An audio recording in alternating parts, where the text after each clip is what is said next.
Welcome to Indiana High School football on K99.3. Tonight's game is brought to you in part by Coca-Cola, Culver Portside Marina, Nepco Crane and Equipment Services, specializing in mobile crane service, Dairy Queen of Winnemac, Patrick Auto Group, Fawn Fertilizers, First Farmers Bank and Trust, Lawrence Farms, Mark's Body Shop in Knox, Zingo Express, Pulaski Memorial Hospital, Stark County Co-op, Ancilla College, LAP Waste Disposal, The Auto Park with locations in LaPorte, Plymouth, and Bremen, Standard, Plumbing, Heating, and Air Conditioning, Collins Insurance, Howard's Marathon of Winnemac, and 5 Star. The Coca-Cola pregame show with Mitch Columby and Chris McGowan is next. Hey, Robert, you know what I love about high school sports? What's that, Sandra? The purpose of high school sports isn't about winning. It's about teaching life lessons that will guide student athletes for the rest of their lives. And that's why we refer to high school sports as education-based athletics. But it's just one of the many differences between high school sports and other youth sports programs. I'm Robert Falcons, a proud South Bend LaSalle Lion. And I'm Sandra Walter, a proud Brookville Greyhound. We're both assistant commissioners of the Indiana High School Athletic Association. Beyond conference victories, sectional titles, and state championships, education-based athletics aims to help student athletes excel in the classroom. It also helps student athletes obtain their first degree in life, a high school diploma, and that sets them up for success unlike anything else. We can all help support education-based athletics by buying a ticket to our high school's athletic events. This is excelling in the classroom. This is succeeding in life. This is your IHSAA. Rick Rabb, 5-star in the Knox Mall. Summer ain't over yet. You better believe it, Tony Ross. It's Labor Day. We're going to be open on Monday, Labor Day, 8 a.m. to 9 p.m., normal business hours. Let's kick one more week of summer into full force right here at 5-star. Our family, fresh bratwurst or Italian sausage, 18-ounce, assorted varieties, 3 for $10. Mix and match them any way you want. Coke and Pepsi, we got it all on sale. We got 12-pack cans, assorted varieties, 3 for $11.88. Where is that 5-star? In the Knox Mall. Since 1936, Standard Plumbing, Heating, and Air Conditioning have always taken pride in doing the job right. Third-generation owner Brian Hammond and his family have always set the standard when it comes to taking care of all your heating and cooling needs. Making your home a comfortable home is the absolute top priority. If you are uncomfortable in your home, give them a call at 574-936-4660. Follow them on Facebook. Let Standard Plumbing, Heating, and Air Conditioning help you take control of your comfort. Welcome to the Coca-Cola pregame show. Now, here are the voices of K99.3, Mitch Columby and Chris McGowan.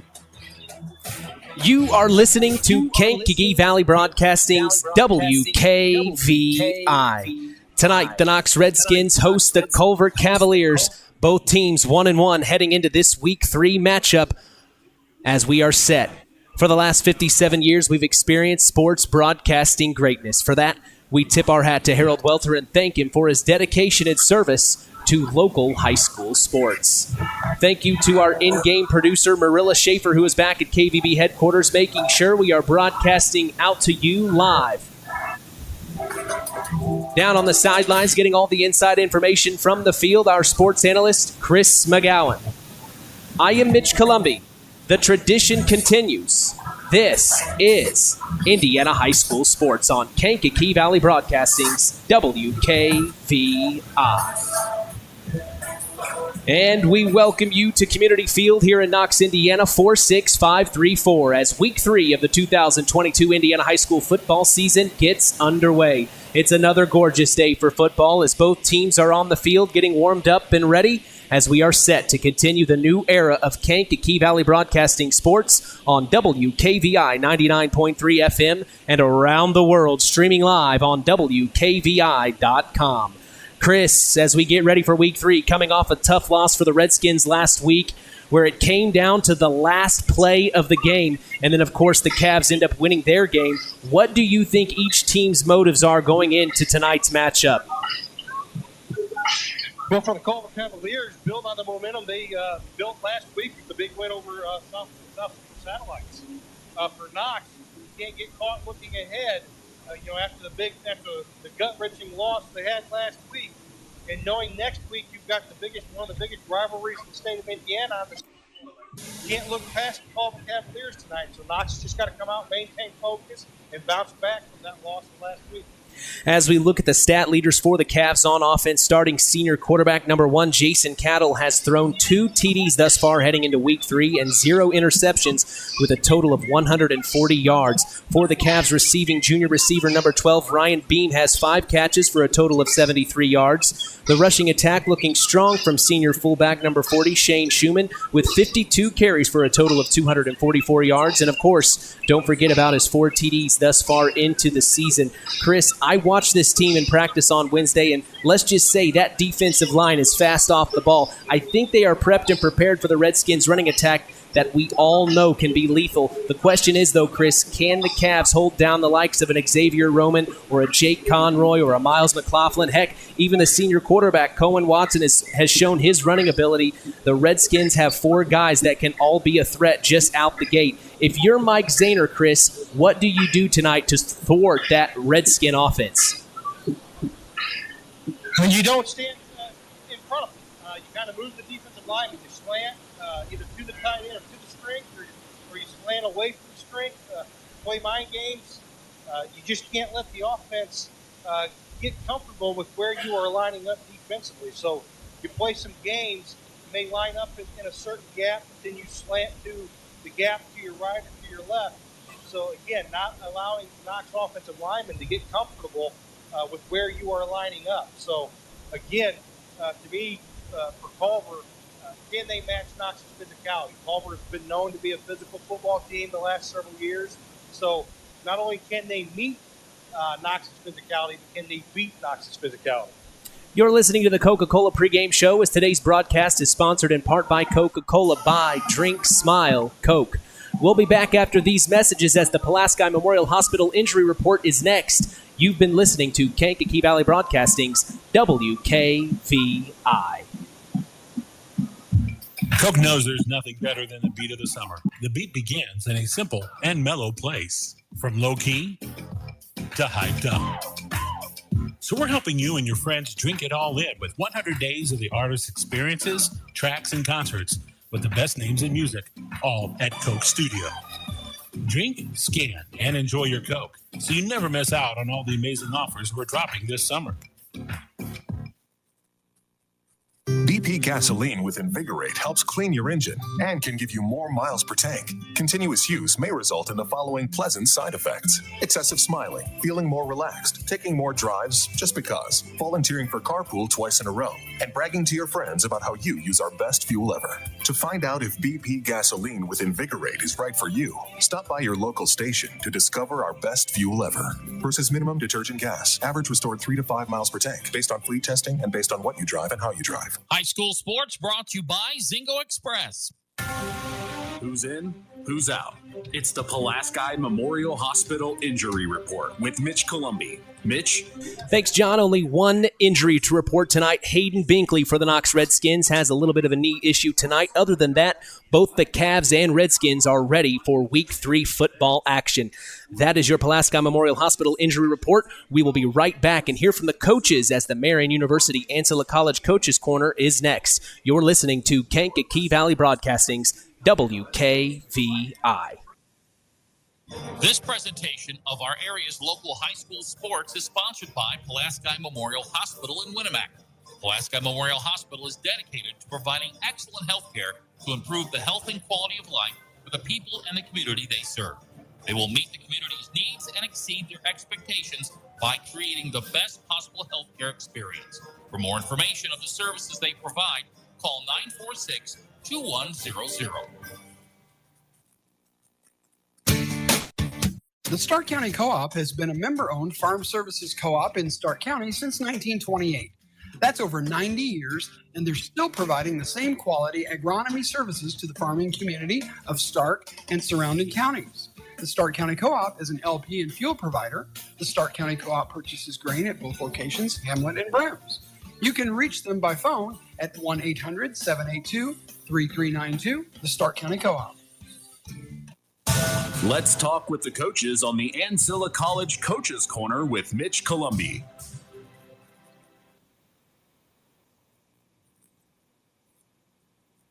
Welcome back to the Marion University Ancilla College Coaches Corner. I'm here with Knox Redskins head coach Russ Radke. Russ, what have you done this week in preparation for the Culver Cavs? Anything new?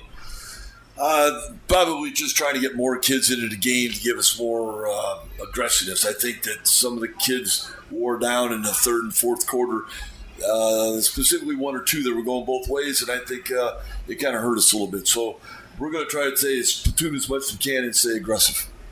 Who do you hope to have a standout performance from tonight? Well, I hope our running game continues to do a good job for us, but I really feel that the coordination of the offensive plays that we're going to call, we're going to see the ball in the air a little bit more. Anything you want the fans to know listening tonight?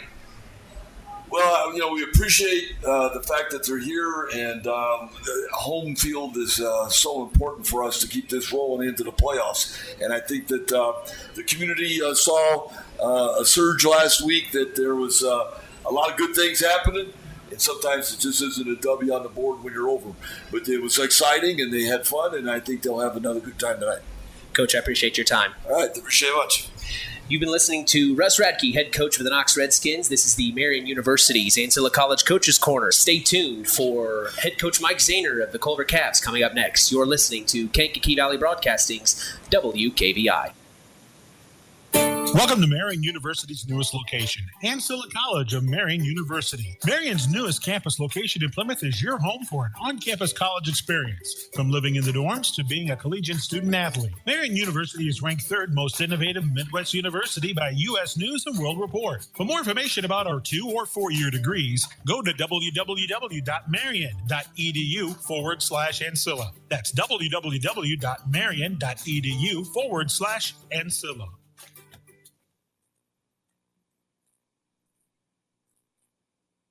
Welcome back to the Marion University Ancilla College Coaches Corner. I'm here with head coach of the Culver Cavaliers, Mike Zahner. Mike, you've had the week to get ready. Here you are on the field getting ready to take on the Knox Redskins. What's the one thing you've emphasized to your team tonight? Just physicality. We know they're going to be a physical football team. We got to match that physicality and make sure we are as physical as they are or more.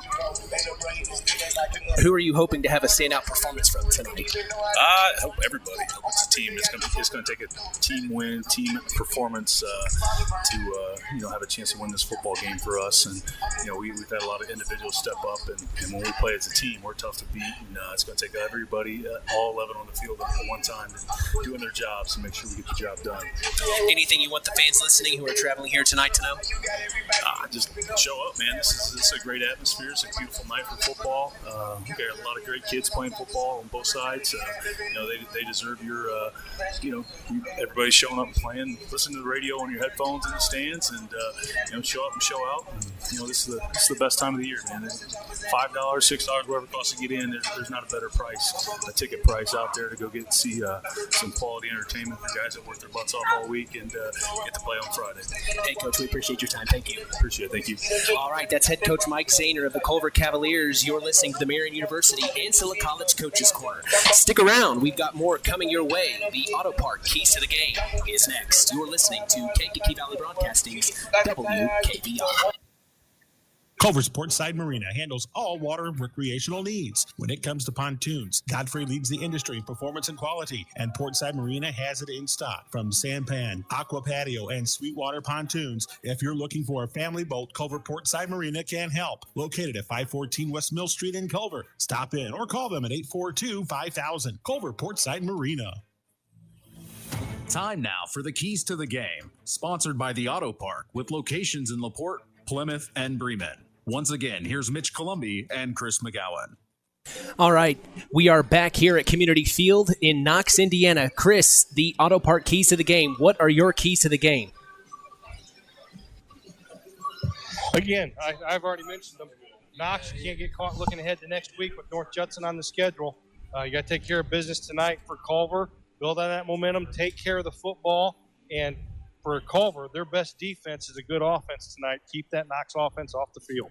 That's the Auto Park Keys to the Game. The Auto Park with locations in LaPorte, Plymouth, and Bremen. We'll be right back for the LAP Waste Disposal starting lineups after these messages. Don't go anywhere. You're listening to Kankakee Valley Broadcasting's WKVI. Here at the Auto Park Chevrolet Buick GMC in Plymouth, we have one of the largest vehicle selections in northern Indiana. We know that you can visit any number of dealerships when shopping for a new car. That's why we always make sure we go above and beyond for our loyal customers throughout Michiana. Our Auto Finance Center also works to ensure that you take advantage of a lease or loan solution that fits your budget. Lots of new inventory in stock and en route. Special local market pricing. Come drive the new Silverado and soon the new Hummer EV. Stop by our showroom today or go to AutoParkChevroletBuickGMC.com and see more. Or even buy that special car you're looking for. The Auto Park Chevrolet Buick GMC in Plymouth. Come see the value. This presentation of our area's local high school sports is sponsored by Pulaski Memorial Hospital in Winamac. Pulaski Memorial Hospital is dedicated to providing excellent health care to improve the health and quality of life for the people and the community they serve. They will meet the community's needs and exceed their expectations by creating the best possible health care experience. For more information on the services they provide, call 946-2100. For that major cleanup or building project at your house or business, Lap Waste of Monterey offers dumpster rental and trash removal with efficiency and reasonable pricing. Lap Waste provides you with a dumpster rental to meet all your practical needs. Your trash removal needs may include things like refrigerator disposal, construction or yard waste removal, whatever the need. Call Lap Waste at 574-542-4019 or book online. For your trash removal needs, there's no waste with Lap Waste. Now it's time for the LAP Waste Disposal starting lineups. All right, the starting lineups for tonight for the Culver Cavaliers. Number 1, Jason Cattle, the senior quarterback. Shane Schumann, the fullback, is starting as well. The Oliver Morgan, the tight end, he is starting. Ryan Beam, the halfback. Brady Kindernay, halfback. Number 24. Number 42, Ethan Binion, he's a tight end. Number 66, Robert Evans, a sophomore left guard. Stephen Pugh, number 58, the senior center. Devin Burkett, number 52, the right guard, and Ben Lee, the right tackle at number 50.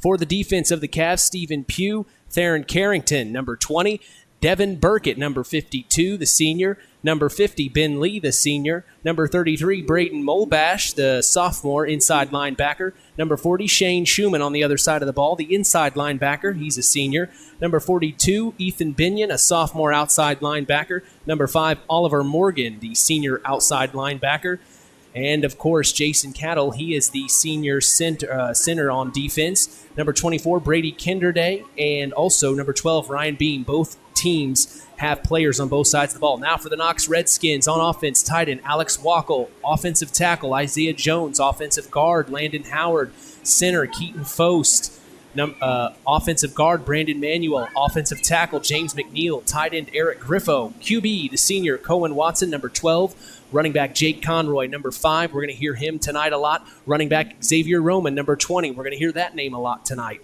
Running back Miles McLaughlin, number 2. We may hear him quite a bit as well. On the defensive end, the defensive end, Logan Vaughn, number 99. The nose guard, Tristan Kukul, number 55. Defensive tackle, Hayden Binkley. Defensive end, Caleb Schwant. Linebacker Logan Taylor, linebacker Caden Reisner, linebacker Bryce Yankaukas, Landon Cole, Alex Triska, Rowan Jordan, and Nolan Short round out the starting lineups. That is your LAP Waste Disposal starting lineups. You're listening to Kankakee Valley Broadcasting's WKVI. Coke knows there's nothing better than the beat of the summer. The beat begins in a simple and mellow place, from low-key to hyped up. So we're helping you and your friends drink it all in with 100 days of the artist's experiences, tracks, and concerts with the best names in music, all at Coke Studio. Drink, scan, and enjoy your Coke so you never miss out on all the amazing offers we're dropping this summer. And we're back here at Community Field, Knox, Indiana, as the Redskins host the Culver Cavaliers. Another night, we are ready for Week 3 football action. Let's bring in Chris McGowan, our sports analyst, who's been parading the sidelines, talking to a lot of friends down there. Chris, what have you found out?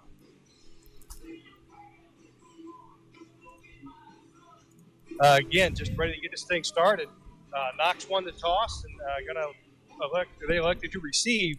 So Culver will be kicking away from the scoreboard. They'll be going right to left. on the old radio dial. Our officials this evening are Charles Brentfelt, Kevin Korzelak, I'm sorry, don't know his last name, Jason Schript, Mark Terry Sr., and Mark Terry. Our Redskin Brigade is on hand. They just played the national anthem under the direction of Craig Phipps. Perception of Time is his halftime performance. It's about the past, present, and future. The on-field announcer this evening is Nathan Welter. The statistician is Tim Knowlton. The scoreboard engineer is Dusty Minix. The playcock engineer is Jason Doolin.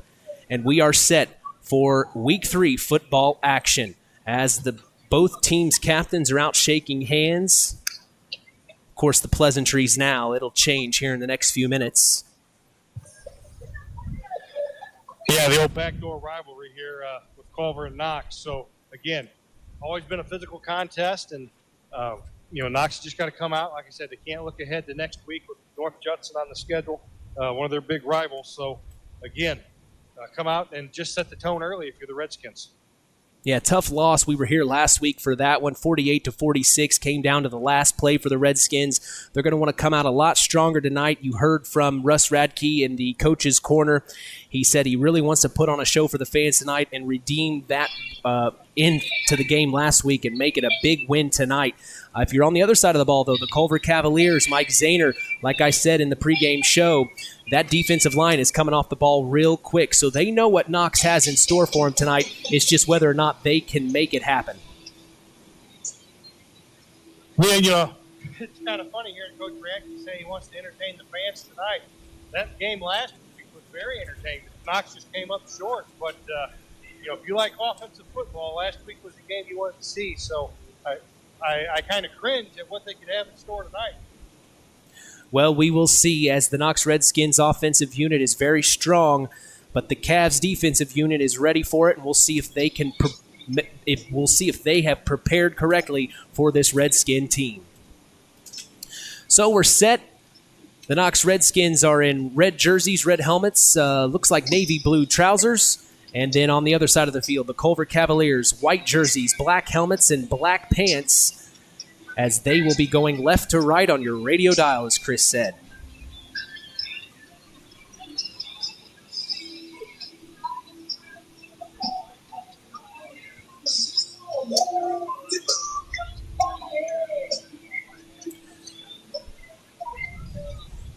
Again, you got to like having Metallica playing in the background here for the start of this contest.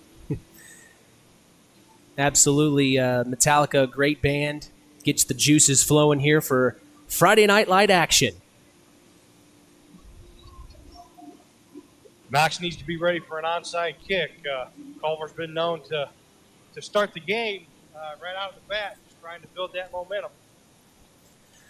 Tonight's broadcast is brought to you in part by Pulaski Memorial Hospital, serving lives of the residents of Pulaski County and the surrounding areas since 1963.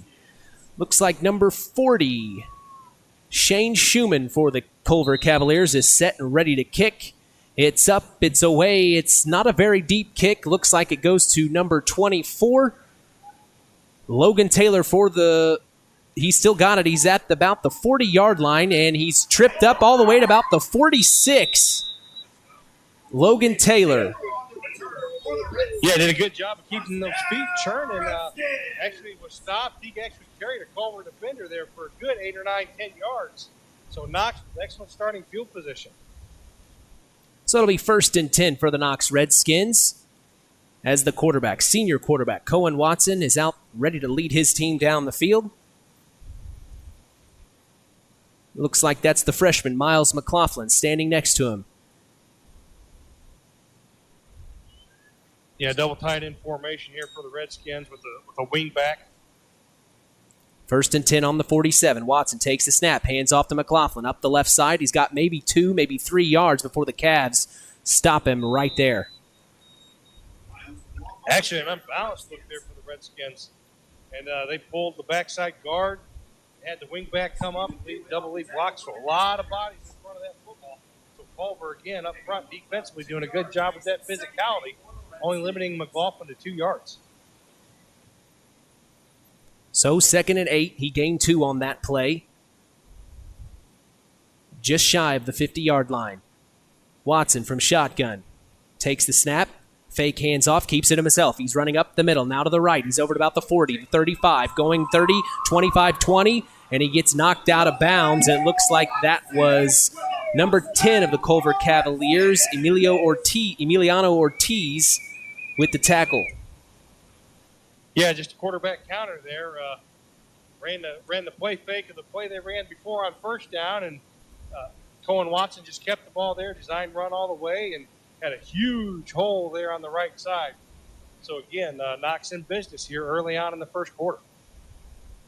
1st and 10 for the Redskins as they are on the 20-yard line.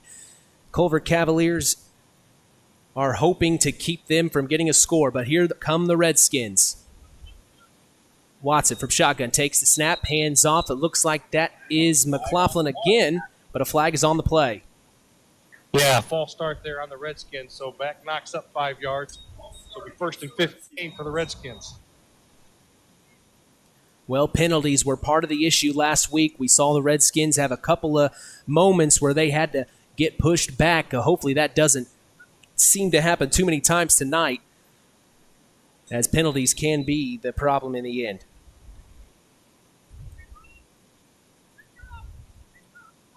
First and 15 from the 25. Watson from shotgun takes the snap, hands off to McLaughlin. He runs up the left side. He's got more than 5, maybe 6. He may have the first down, actually.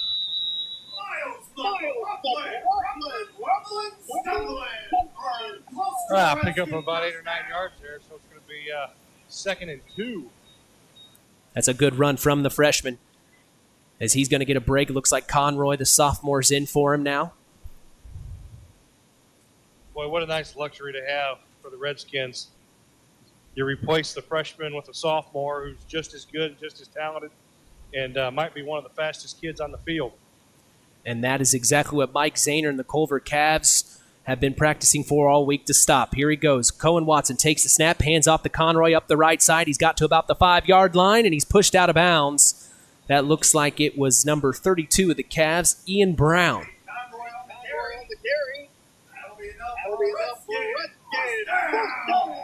Yeah, so it's going to be 1st and goal there. It looks like from where I'm at, just inside the 5. Yes, sir. 4 to go. 1st and goal here. As Watson's in shotgun again. Takes the snap, hands off to McLaughlin up the middle. Waiting on the official call.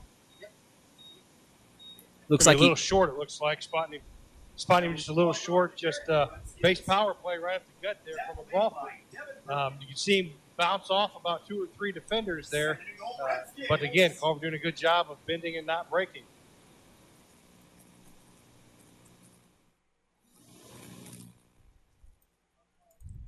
So touchdown Redskins. My apologies. I had a little fumble up here at the booth. It looks like it's a touchdown Redskins. I didn't see who it was, Chris.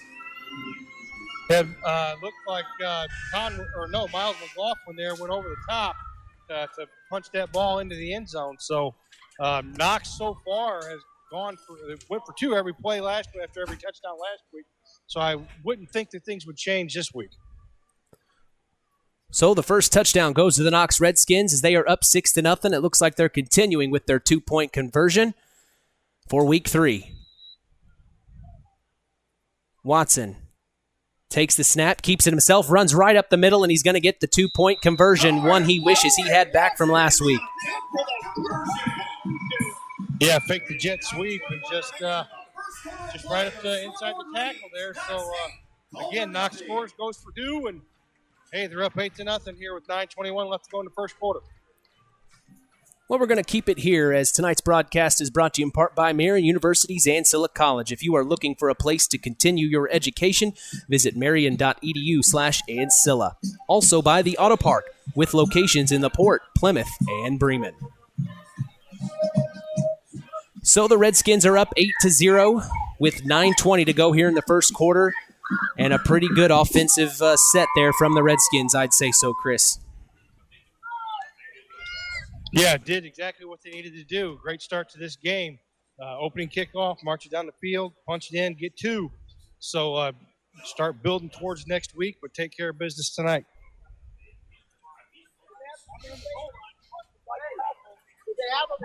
So the Redskins are set to kick. It looks like that's Jake Conroy to continue the kicking duties for the Redskins. And back to receive, it looks like that's Emiliano Ortiz for the Culver Cavaliers. We'll see how this shakes out.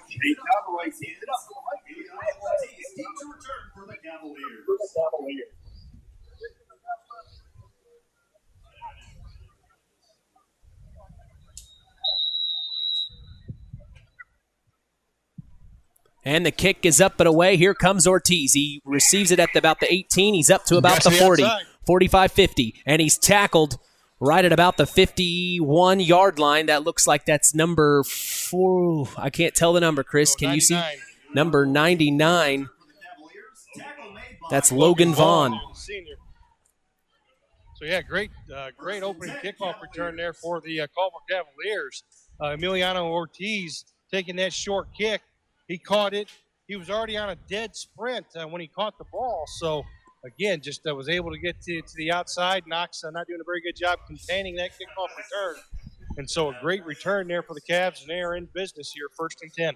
Right on the 50-yard line, Chris, as here comes their quarterback, Jason Cadle. Takes the snap, hands off up the right side. I didn't catch the number. That was number 42. It's actually a double handoff there, just a wingback hunter. Shane Schumann got the original handoff, and then he handed it off to the wingback coming back the other way. So that was Ethan Binion, the sophomore. And again, good pickup there on first down for the Cavs, 2nd and 5. It's a good first play of the game for the Cavs as they gain 5 yards. As we see what they have here in store for their second play of the game.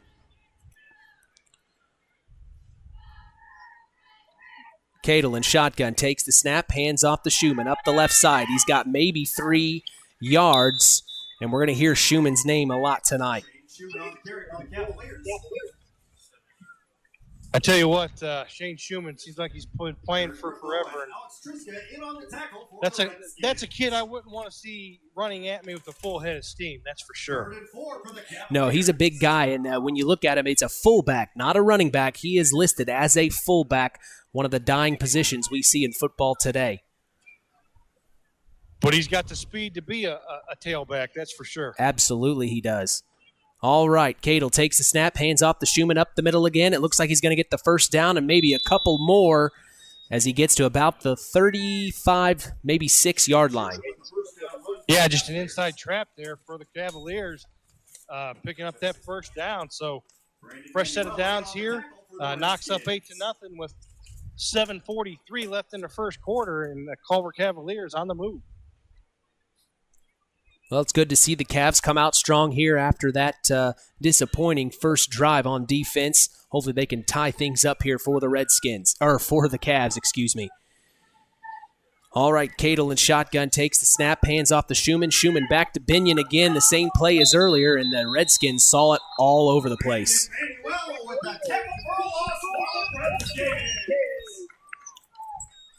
Yeah, Brandon Manuel there just ate up Shane Schumann for the loss. So Culver finding themselves behind the sticks here on second down.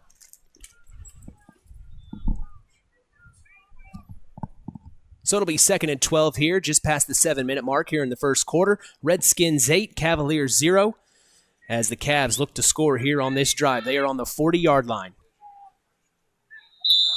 And flags on the play.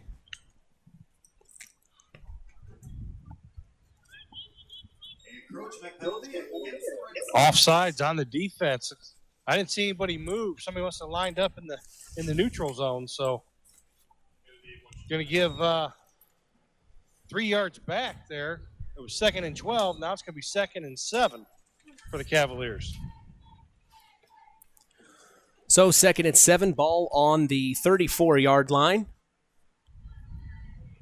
As Cadle's in shotgun again, takes the snap, keeps it this time, rolls out to his right. He's looking, and he finds him for a good reception. He's going to get the first down and plus more. He gets to about the 18-yard line. That's number 20, or number 5. Yeah, Oliver Morgan there, great concentration. Kind of bobbled at first, but was able to haul it in and picked up a nice gain there on 2nd and 7 for the Cavaliers. Again, going to keep that defense honest with some play action pass right there. So nice play call there by the Cavaliers and a good execution and a fresh set of downs. So 1st and 10, ball's about on the 16, 17-yard line in Knox territory. Looks like Cadle's in shotgun again. Sets his man in motion, takes the snap, keeps it himself. He throws again. He's got Schumann on the right side, 1st down and more. He's heading towards the touchdown, but he's just can't quite get there. Gets out of bounds at about the 3-yard line, I'd say. And it looks like there's an injury on the field. It looks like it's a Redskin. The officials are calling for the trainers right now. What do you see, Chris? Yeah, the player that's down looks like he's holding his right arm, his right wrist. They were waving for the training staff right away on that one. They must have saw something bad happen. We sure hope it's nothing serious. Boy, you hate to see these types of injuries if they are as serious as it is. That's just so terrible. You hate to see it. Well, he was right there when Schumann caught that pass. They just ran Schumann out of the backfield on a seam route, and when they hit, a pretty good collision here. I could hear it all the way down at the other end of the field, and looks like they're working maybe the right shoulder of the player that is down. Well, today's broadcast is brought to you in part by Standard Plumbing, Heating, and Air Conditioning. If you are uncomfortable in your home, give third-generation owner Brian Hammond a call at 574-936-4660, serving the local area since 1936. Well, it looks like they've got the Knox Redskin up and walking off under his own power. Do you catch the number there, Chris? Well, it looks like Cohen Watson, the quarterback, who was out there playing defense. My.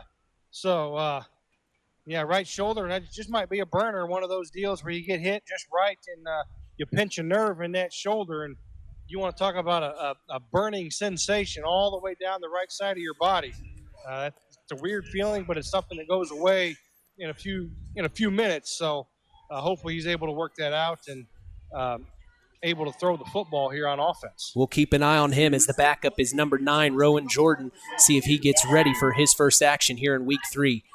As we are set to get back to football action, the Cavs are in, 1st and goal, it looks like 4 yards to go in Knox territory as Cadle's in shotgun, ready to take the snap. Cadle takes the snap, hands off to Schumann up the middle. He's trying to get the touchdown, but it's stopped by several Redskins on the play. Yeah, great penetration there from the linebacker position of Bryce Yankowskis, not really letting Schumann get any momentum going forward.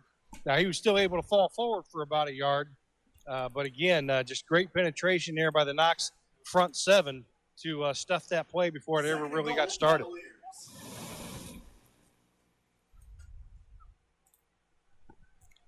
All right, second and goal here. 4 yards to go. Cadle takes the snap, hands off to Schumann again on the left side. He's trucking forward, trying to get the touchdown, and he's in. Looks like the Cavs are going to score here and hopefully tie things up. Yeah, Shane Schumann getting to the outside there. Once he was able to clear that defensive end, I didn't think anybody out there was going to be able to stop him, and he pounded it in. So Culver sending the quarterback back out. It looks like they're going to go for 2 to try to match Knox. Well, I'd say you almost have to after watching the last several weeks' tape. If Knox is going to go for 2 every time, you almost have to just to honor that. So here the Cavs are going for 2. Cadle takes the snap. He's looking to throw. He finds out to the right, and it's in. Number 42, that is Ethan Binion with the touchdown, or with the 2-point conversion, as things are all tied up here at Community Field. And we are going to take a quick break. Don't go anywhere. You're listening to Kankakee Valley Broadcasting's WKVI. On behalf of Knox Athletic Boosters Club, we would like to thank traffic control specialists for donating. And now you've got to get that truck repaired. Make it easy on yourself. Take it to Body Shop. Marks has done expert auto body service since 1998 and will work with you and your insurance provider for collision repair, custom body paint, and insurance work. And all work guaranteed by owner Mark Shell. Mark's Body Shop, proud to support high school sports. 772-7003.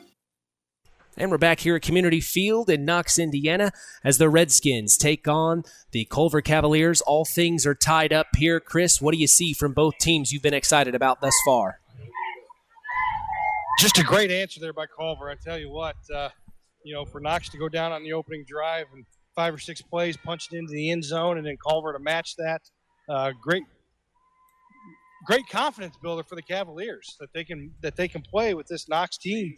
Again, this game could come down to just one play. Whoever can make that one play that could a turnover, cause a fumble, an interception. Just one of those nights. It seems like already.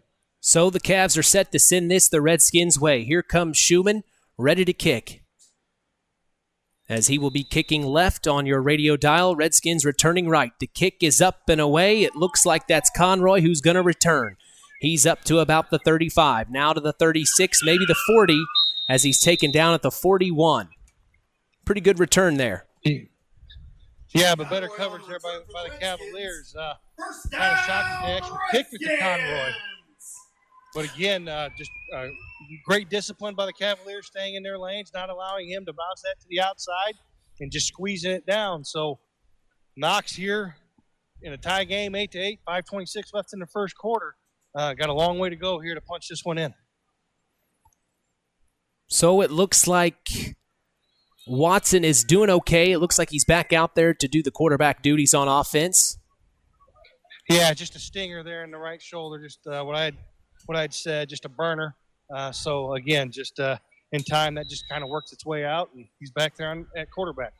Watson takes the snap from shotgun, hands off to McLaughlin up the right side. It looks like McLaughlin's going to get the ball quite a bit tonight as he gets maybe 6 to 7 yards. A good run by the freshman.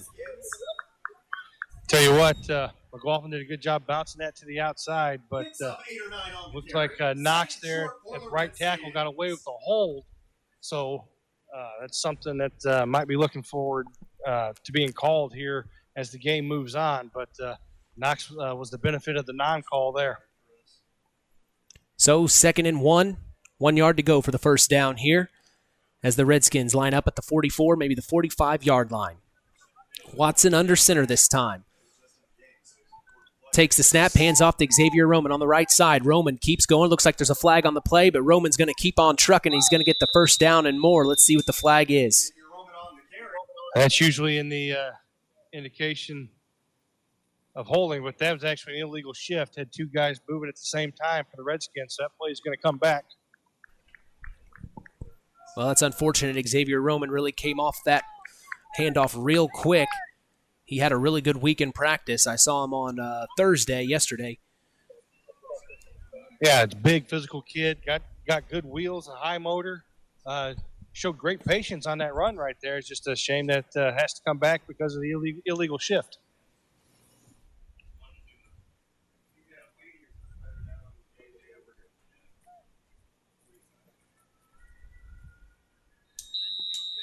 All right, here we go. 2nd and 6. Watson from shotgun takes the snap. He's looking to, nope, he's going to run it himself up the right side.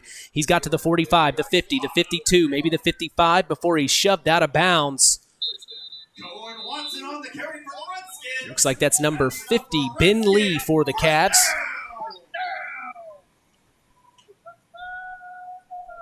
Yeah, just quarterback sweep right there. Just got 2 or 3 lead blockers out in front of him and showed some great patience and picks up the first down for the Culver Cavaliers.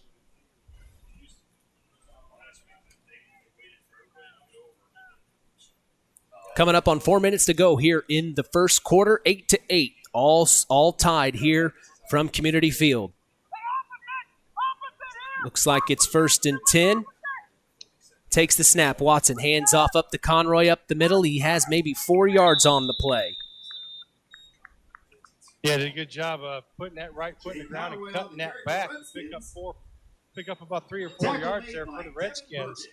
So it'll be 2nd down and 6 here. Big down here for the Culver Cavaliers defensively. You want to try try to make Knox have to go 6 or 7 on third down to pick up that first.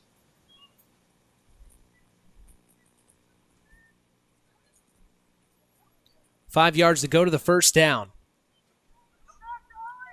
Watson takes the snap, hands off to Conroy. Or no, that's McLaughlin. Up the middle on the right side. He may have the first down here, Chris. I think they're going to mark him a little short there. But again, Knox is going unbalanced line here to the Culver, to the field side. So, and they're looking at how Culver is adjusting to that unbalanced formation. And Knox has had success actually running to the weak side of the offensive formation because of how Culver is lining up defensively. 3rd and 1 as the Redskins are looking to get this first down and keep on trucking. Watson from shotgun sets his man in motion, takes a snap, he keeps it himself up the left side. He has got a lot of space here as he's going to get the first down and more. Looks like that was the tackle by Shane Schumann himself on defense. He gets all the way to about the 26-yard line.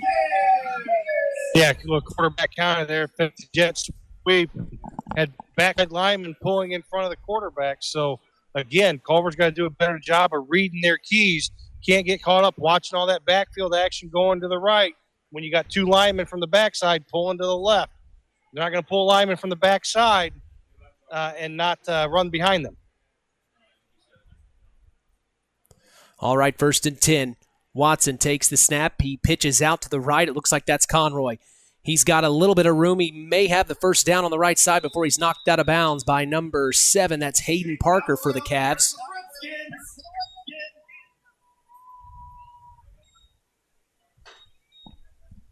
That'll be enough for a Redskin. And he does get the first down. In fact,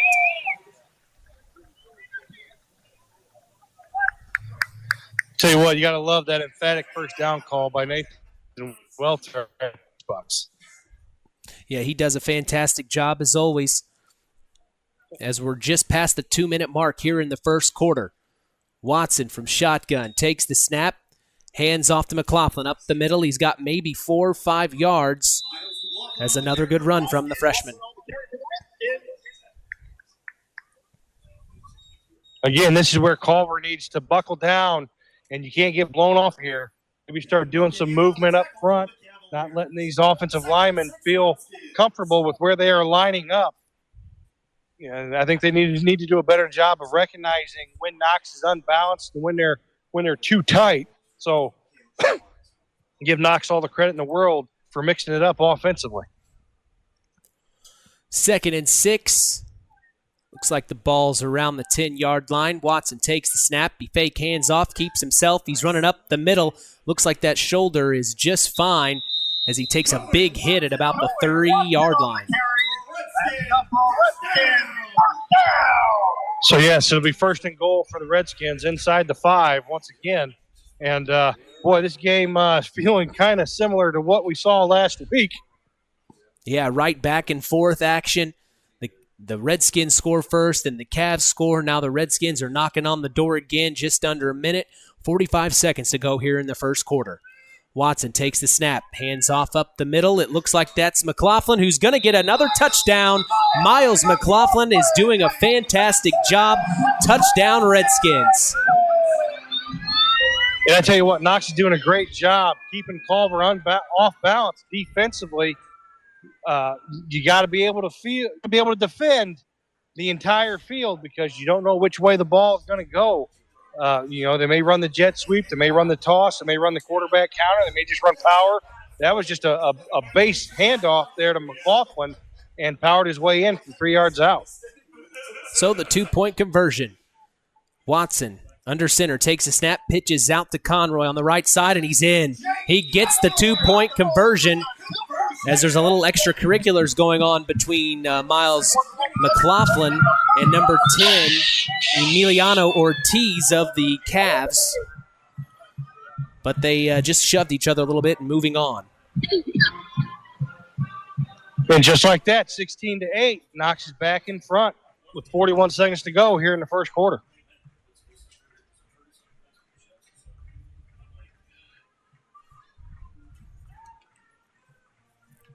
Want to thank Collins Insurance for being part of the broadcast this evening, taking care of all your insurance needs. We thank them for supporting local high school sports. And a big shout out to my good friend Matt Ketchum down in Indianapolis listening to the game tonight, a huge Indiana high school football fan. We appreciate you tuning in to WKVI.com, Matt. Thank you so much for listening. Be interesting to see whether Knox goes ahead and kicks it deep to Emiliano Ortiz after that return he had on their first kickoff. So 16-8, the Redskins lead with 40 seconds to go here in the first quarter. It's been a pretty eventful first quarter, a lot of scoring. The defenses are getting used to each other, and we'll see what happens. You must be close to the band, Chris. Where are you? I've been down in the end zone here on the north end of the field. And here comes the kick. Conroy over to the left side. And it's all the way back to about the 15-yard line. It looks like they're going to down it right there as the Cavs will take over on offense. Yeah, the return man there, Ian Brown, slipped as he went to pick up the football. I didn't think they were going to kick it to Ortiz again after the return he had. So 1st and 10 for the Cavs. We'll see what they have in store for the rest of the quarter here.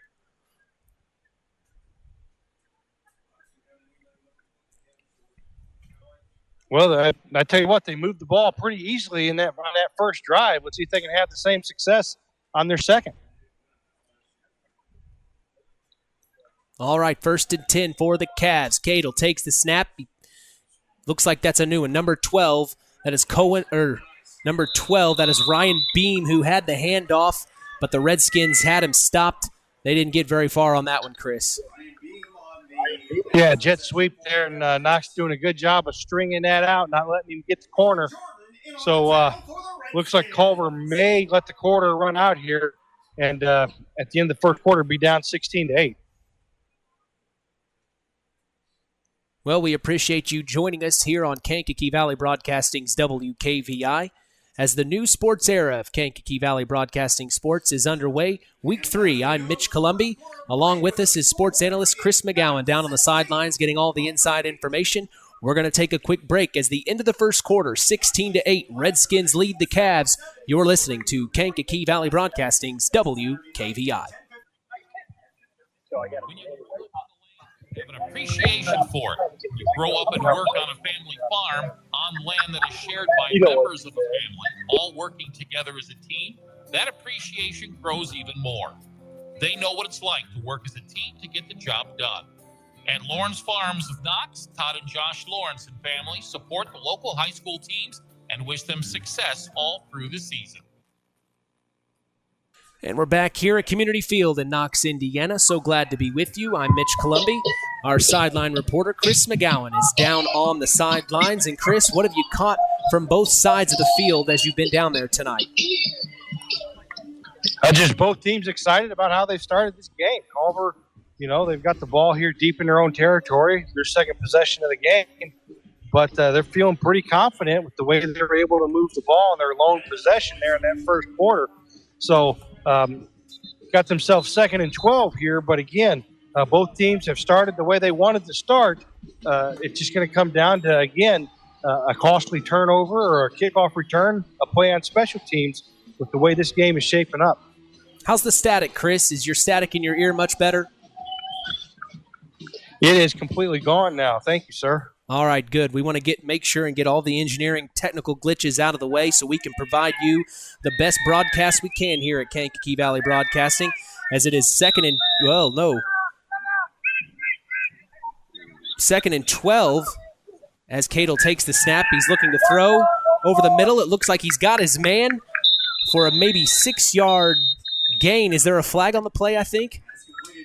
Yeah, late flag on the play there, but again, just a slant there, and I'm thinking that it looks like thought I heard him say pass interference. That's what I'm hearing as well. That was a pass to Brady Kindernay from the quarterback Jason Cadle of the Cavs. And it is on the Redskins. Yeah.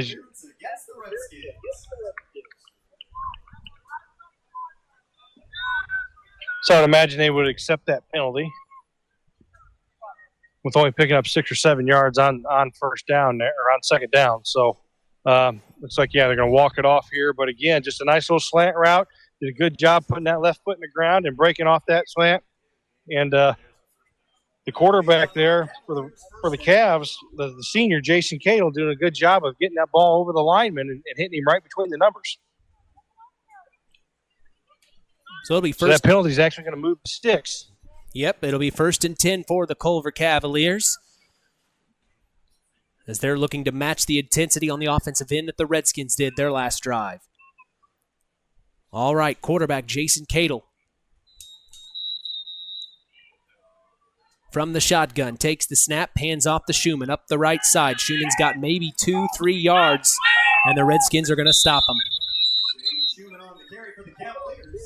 Yeah, the one thing I'd like to see is Schumann actually lower that shoulder. He's running too vertical for me, too straight up and down, but did a good job of sticking that right foot in the ground and picking up a couple yards there on that sweep.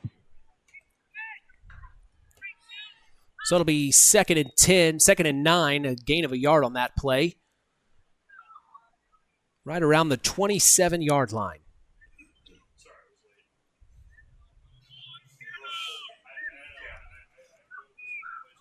All right, Cadle from shotgun. Takes the snap, hands off the Schumann again up the middle, and he's stopped again. Just can't quite get things rolling.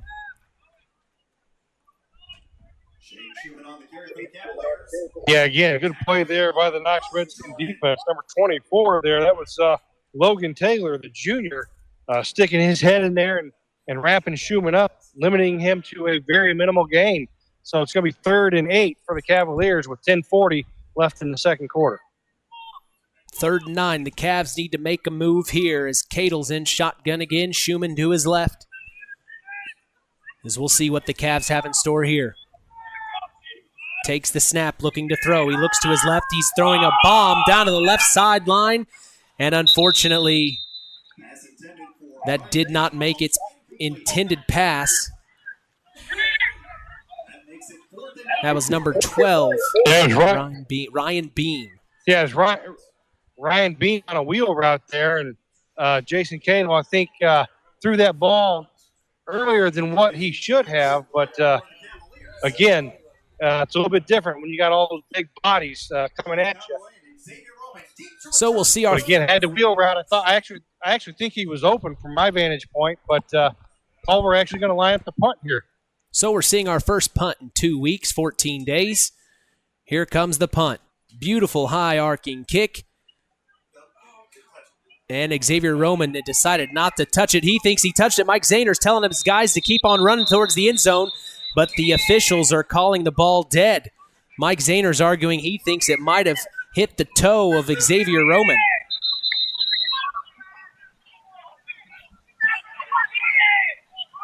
That's close to call. There's a flag on the play, so I don't know what to call, what that's going to be. But that did look to be awfully close to Roman's feet from where I was standing.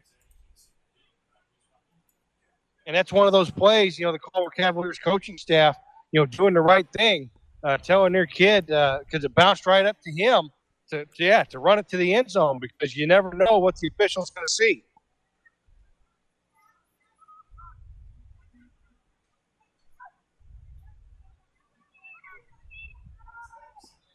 So I'm waiting to see what the call is. Looks like it's going to be Knox ball because they're bringing in a football from the Knox sideline. So Culver will not get the football, but I'm still waiting to see what the actual flag is. It looks like a lot of discussion. Yeah, big conference. A lot of discussion here. So the referee going to come on over and explain to Mike Zahner what the call is.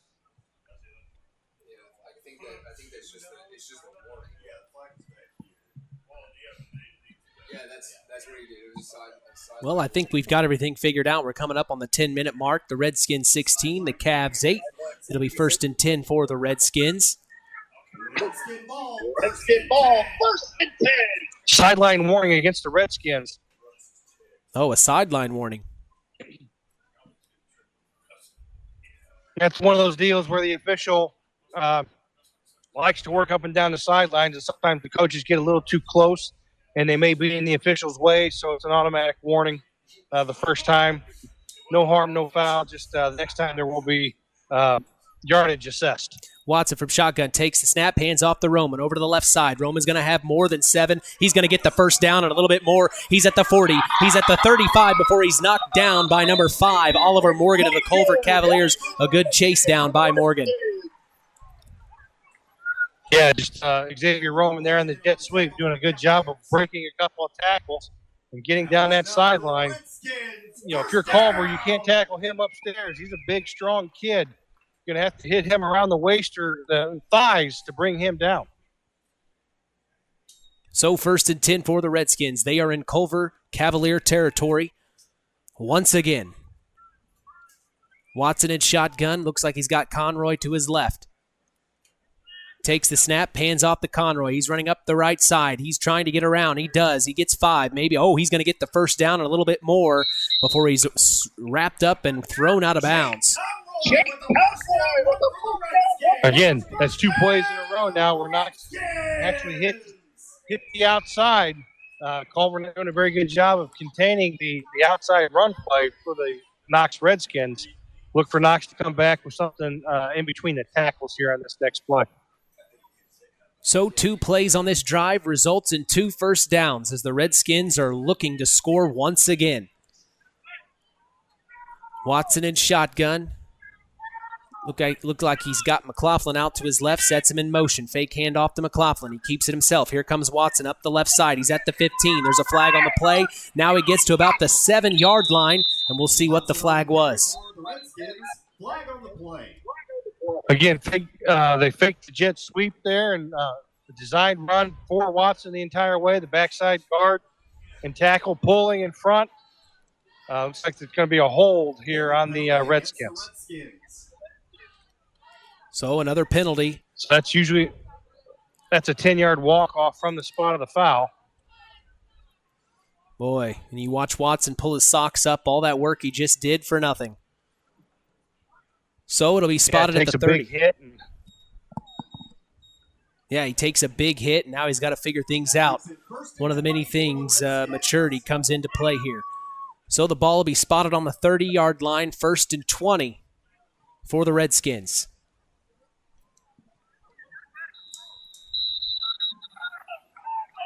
Watson at shotgun. He's got Roman out to his left here.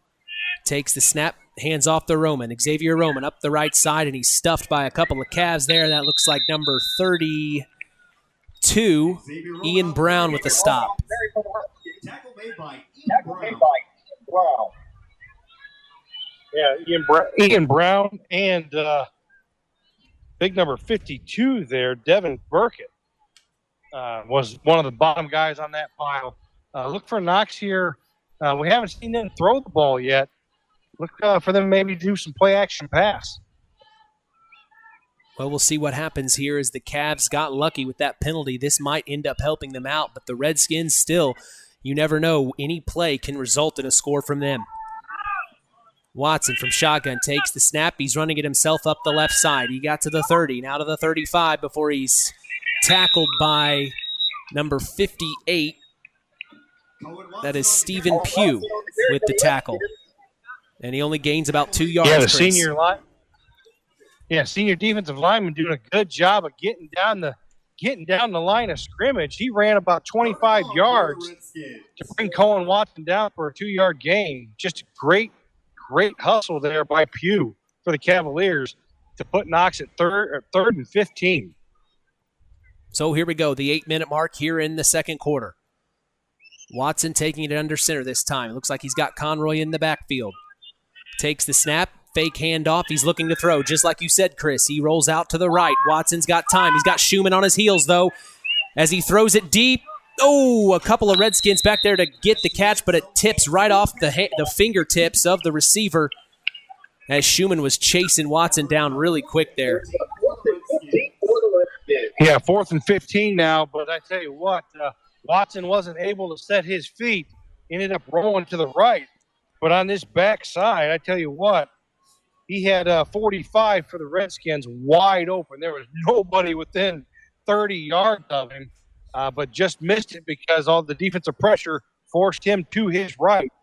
So, again, Knox here facing a 4th and 15. Let's see what kind of a trick they have up their sleeve. Well, and they're in that area. There's no sense in punting for it, so they're going to go for it here on 4th down in Cavalier territory as there's a flag on the play. Delay of game. So going to back it up 5. So now it's going to be 4th and 20. We thank the Stark County Co-op, your local agricultural cooperative that offers an array of service and support, including grain, agronomy, seed, fuel, and LP petroleum. Call 574-867-2411 to contact the Stark County Co-op. 4th and 20 for the Redskins. Watson takes a snap from shotgun. Fake hands off to Conroy. A deep throw up the middle. He's got a big catch, and it's going to be a touchdown, Redskins. Number 14, Alex Wackel, the senior.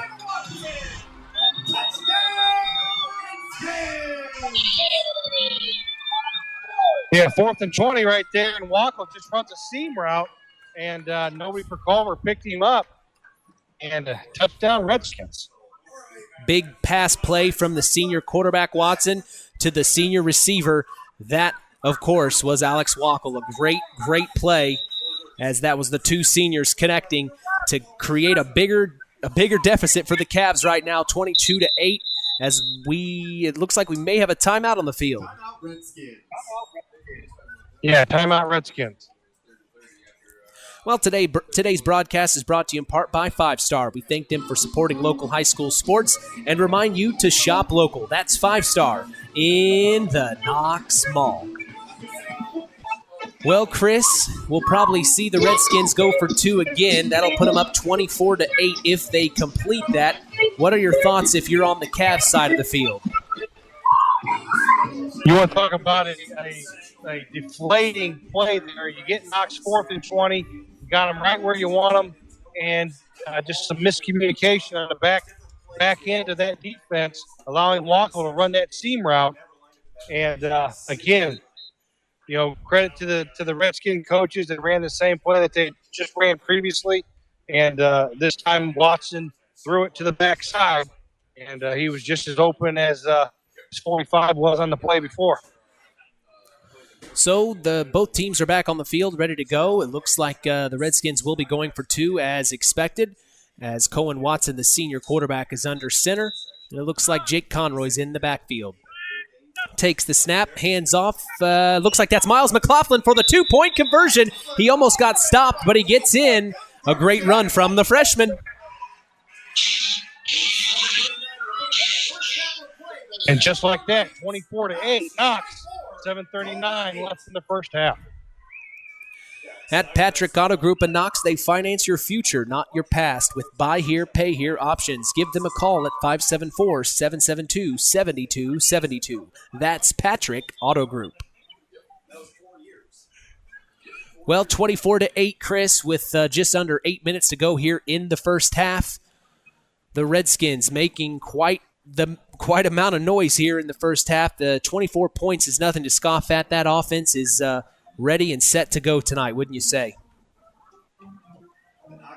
They did a good job of keeping Culver defensively off balance. But, again, if you're Culver, no need to panic. 7:39 left here in the first half. You get the ball, you come back. If you're able to score, you know that to start the second half, you get the opening kickoff. So you can get back into this, but you have to score on this possession. Well, the Redskins are ready to kick away. Conroy will be doing the duties. And Emiliano Ortiz deep to return. Here comes Conroy. The kick is up. It's all the way back to about the 20-yard line. It looks like he kicked it not to Ortiz. That's number 32, Ian Brown. And he luckily grabs the ball and stays down on the ground about the 23-yard line. Yeah, the late flag come in there on the Redskins. It looks like Camden Garner decided to jump on the pile late. Personal foul against the Redskins. So again, Knox was with the personal foul, so Culver's going to get great starting field position to start this drive. We'll see where they spot the ball exactly here.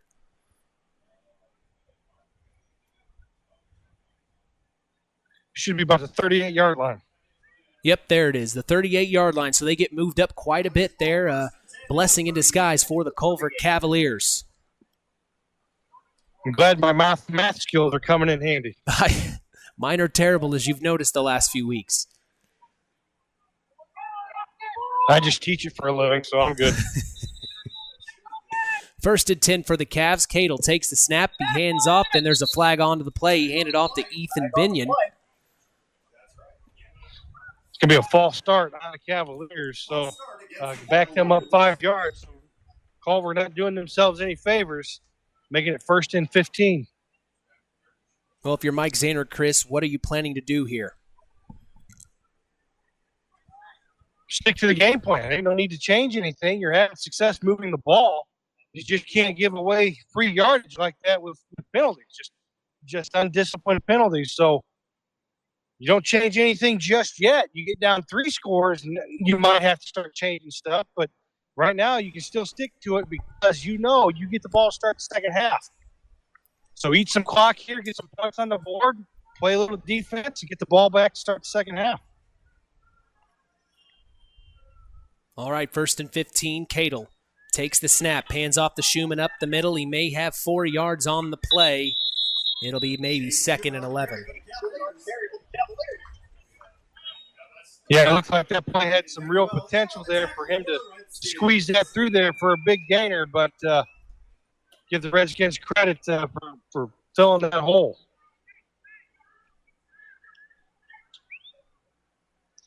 And it looked like it was Rowan Jordan there who stuck his head in there to bring Shane Schumann down. Second and 12 for the Cavs. Cadle's in shotgun. Schumann to his left. Sets his man in motion, takes the snap. He's looking to throw left, and there's a flag on the play again. Again, false start by the Cavaliers.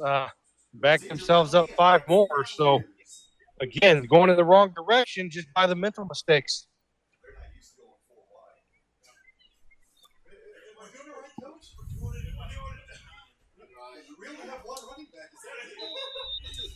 So 6:52 left here in the second quarter. The Knox Redskins 24, Culver Cavaliers 8. Culver facing a 2nd and 17. Yeah, they're just kind of pushed back there. That is not good news for the Cavs here. As Cadle mentioned something here, he takes the snap. He's running right all alone, and he's going to run right out of bounds. He may get 2 or 3, and maybe a late hit. Yeah, late hit there on the sideline. He was a good 3 or 4 yards out of bounds when the 2 Redskin players decided to go ahead and hit him. So another personal foul on the Redskins. So all that work that Culver did to back themselves up 10 yards, Knox is going to give it right back to him with the first down here. With 6:25 left to go in the first half.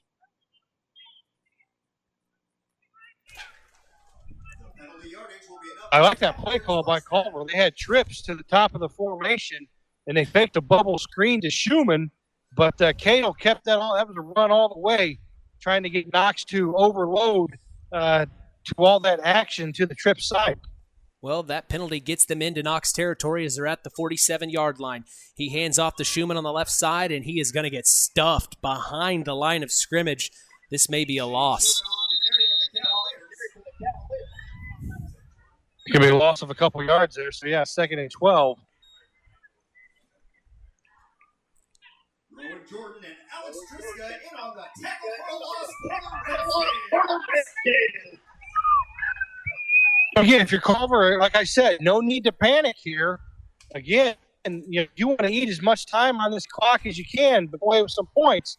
You don't want to give that Knox offense too much time if you do score. So now the ball moves back into Culver Cavs territory. He takes the snap, hands off to Schumann as he crosses the 50-yard line into Knox Red territory. So again, third down here, third and long. 3rd and 11 here for the Cavaliers, and I don't know if Mike Zaner might be taking 2 downs to get this 11 yards, or if they get stuffed here, if they will actually try to pin Knox deep. Cadle from shotgun, waiting to take the snap. He's looking over to the sideline. There may be a timeout on the play. Yeah, timeout Culver. Today's broadcast is brought to you in part by First Farmers Bank and Trust, providing state-of-the-art banking with old-fashioned service. We thank them for supporting local high school sports. Well, timeout from the Cavs. Chris, what do you think they're talking things over about? Just want to make sure everybody's on the same play with this play call, with it 3rd and 11, and probably, trying to decide right now, giving himself some extra time, depending on how this play goes, whether or not they're going to go for it on 4th down.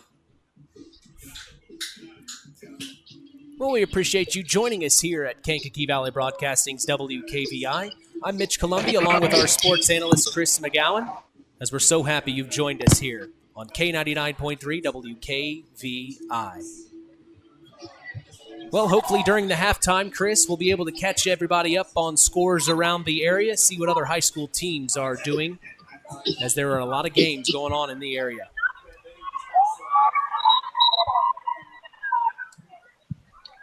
Yeah, North Dutton St. Pierre Blue Jays hosting the North Newton Spartans. Winnemac hosting North White. South Central and Boone Grove. Well, as a matter of fact, North Judson threw me for a loop as well, Chris. They actually had a schedule change. I guess Sharkozy over there changed it to the Calumet Christian Patriots. That's who they're playing tonight instead of North Newton like we had anticipated for. So Cadle from shotgun takes the snap. He's looking left to throw. And he throws it over the middle. It's caught. Who is that? I did not see the number who caught it. Number 5, that is Oliver Morgan. There for the Cavaliers, just doing. He threw up a prayer. Again, he just went up. He was the long. Oh, my apologies, Chris. I was just saying he threw a prayer up the middle. He gets it all the way to about the 44-yard line, and a first down for the Cavs. My apologies, Chris. Go ahead. First down, Cavaliers. Oh, that's fine. Just Oliver Morgan there was the only Cavalier in the area with a couple Redskin defenders, and he just went up and made the play. And they take the snap again. It looks like they're going to get a loss on this play as the Redskins were all over. It was a run play out the left side by Shane Schumann, and then a late flag on the play.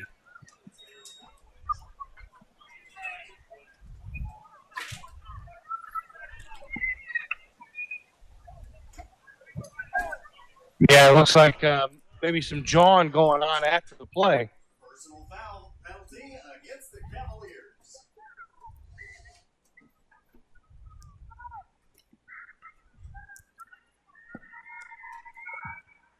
Well, that's just not something you want to see if you're the Culver Cavaliers. That's unfortunate, as this is going way back, way all the way back to about the 46-yard line.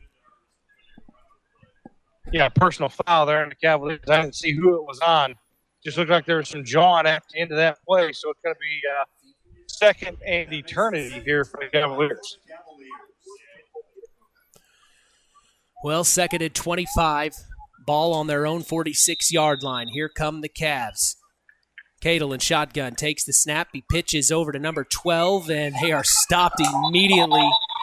That was Ryan Breen he tipped it out to, and the Redskins were all over that one. A much better job from the defense this week. Yeah, Caden Reisner, number 21, coming up from his linebacker position there, stuffing that jet sweep. That was Ryan Beam, I believe, on the carry for the Cavaliers, and so now it's going to be third and even further. All right, Redskin fans, it's third and long. Look at the area. Well, 3:30 to go here in the second quarter as the Cavs take the snap. Cadle keeps it himself, and he's wrapped up again by a couple of Redskins. The Cavs are just having trouble right now. And Knox has settled down defensively, and that was Cadle there on the carry. So it's going to be fourth and about 27. And Knox going to use one of their 2 remaining timeouts here to try to save as much time as they can, maybe even set up a punt block situation. So for Culver, you got to make sure that you got your protection in order because Knox may be coming after this. Today's sports broadcast is brought to you by Dairy Queen of Winamac. We thank them for supporting local high school sports. Well, teams are using their timeouts in the first half as they can't carry over into the second half, so you might as well have a chance to talk things over.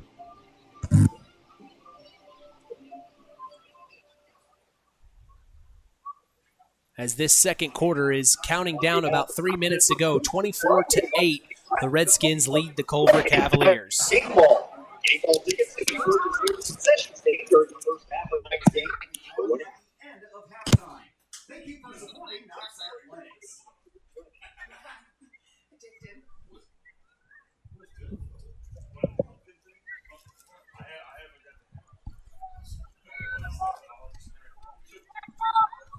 So again, Knox got 2 returners back here, Conroy and Xavier Roman. So doesn't look like they're going to be coming after it, having 2 return guys.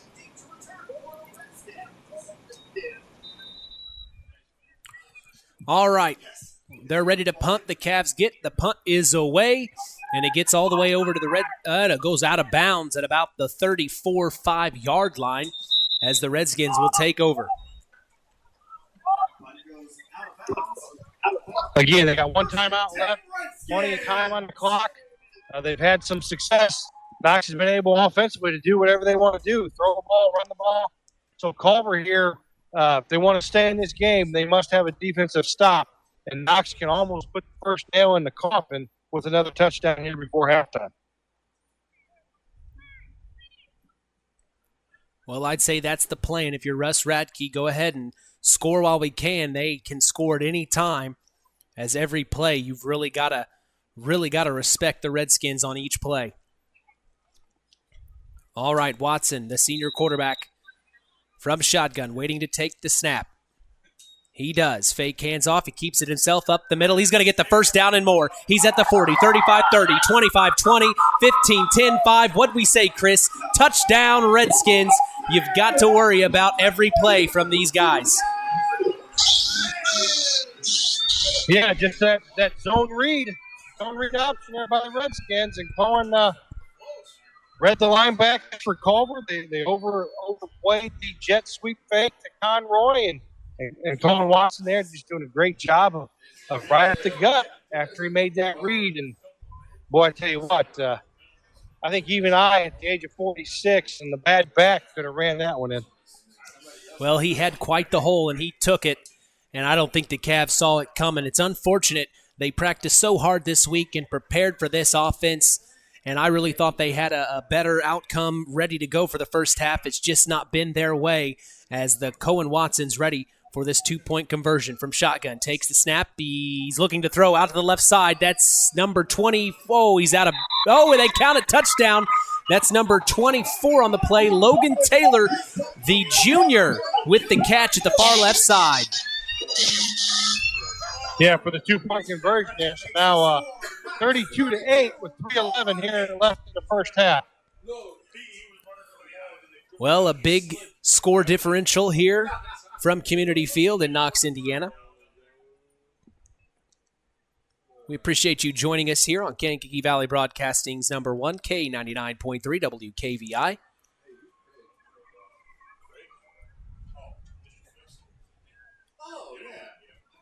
Yeah, at halftime, I will get a word with head coach Russ Radke at the start of halftime, and then.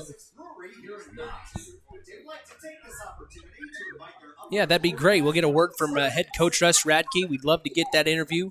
Maybe Mike Zahner on the way back. We'll see how time shakes out. We appreciate you being down there, Chris.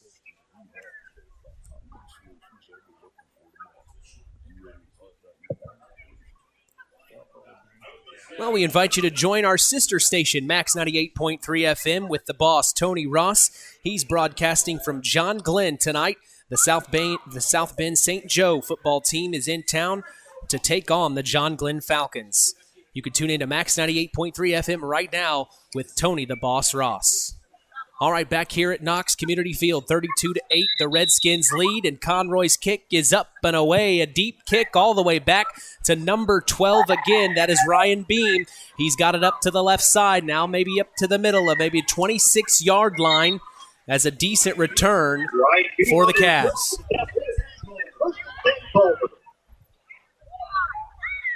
Now, if you're Culver, you definitely want to try to eat this 3:03 left on the clock and score some points. Again, I cannot stress enough how important it is to have the ball to start the second half.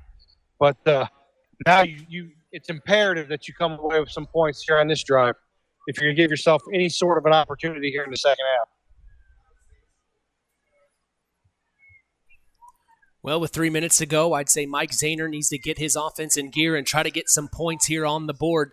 Maybe not risk too much, but hopefully try to make some plays here to get this score back into distance they can handle in the second half. Well, quarterback Jason Cadle from shotgun. He's got Schumann right on his right hip. Takes the snap. Flags on the play again.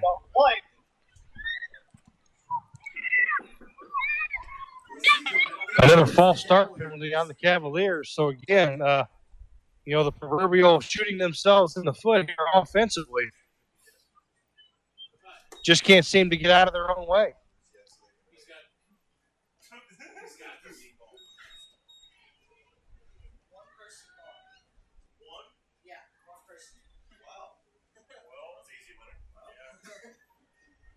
Close your eyes before you pick the winner. Yeah. That'd be fair. Where did I put it? You can just take it. All right, Cadle takes the snap, hands off to Schumann. He's met by a Redskin right away as it was 1st and 15. I don't think he got but maybe a couple of yards on that play. And you wonder if Knox, with one timeout left, when they are going to use it to try to maybe get this ball back and try to punch another one in right before halftime. I'd say that is definitely on their mind here with 2nd and 14. The clock keeps running. It's at 2:30 here to go in the first half.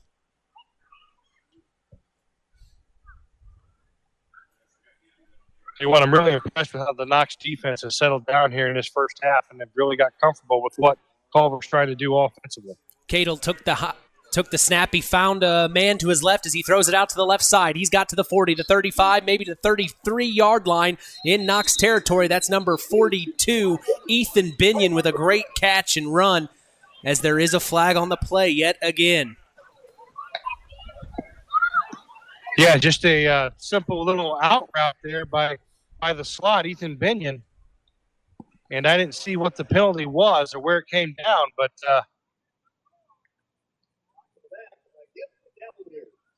they're calling a block in the back against the Cavaliers. So, again, you a great play negated by a costly penalty.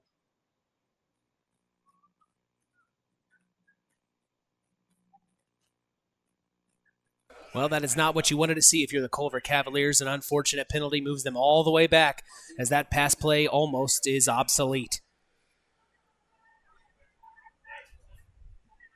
So it goes from 2nd and 14 to 2nd, 24? It's back there, that's for sure. Look for Knox. Yeah. Look for Knox to maybe call a timeout here if Culver decides to run the football.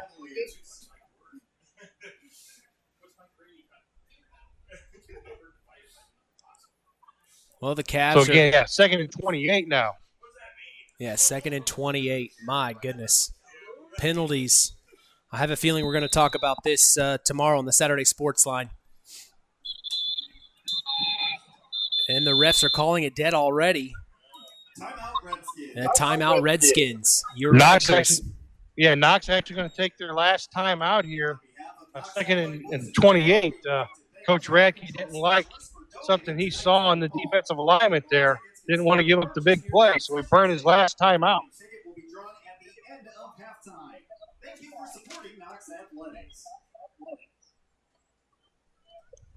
Well, we think if you're Culver here, nothing.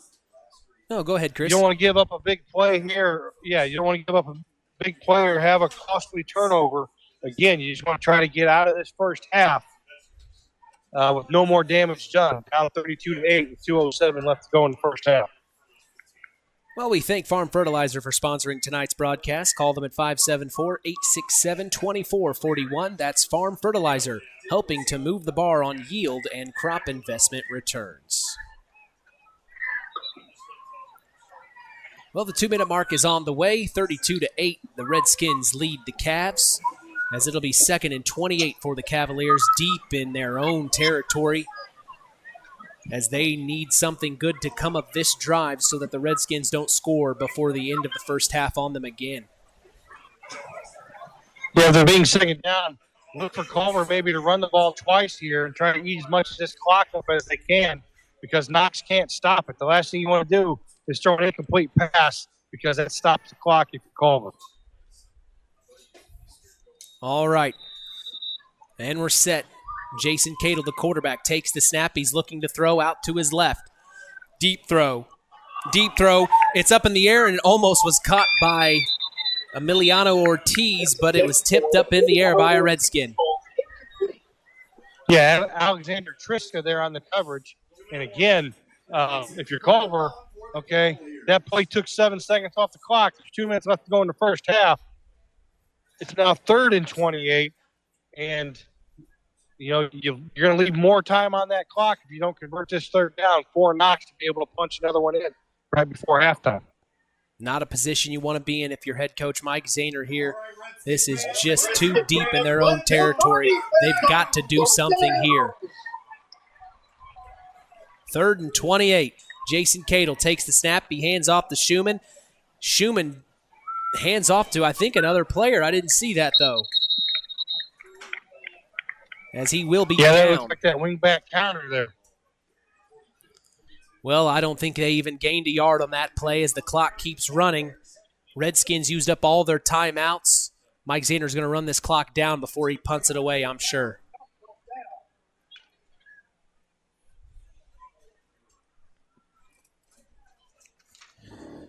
We invite you to stick around for the halftime performance by the Redskin Brigade under the direction of Craig Phipps. The halftime performance is called Perception of Time, about the past, present, and future.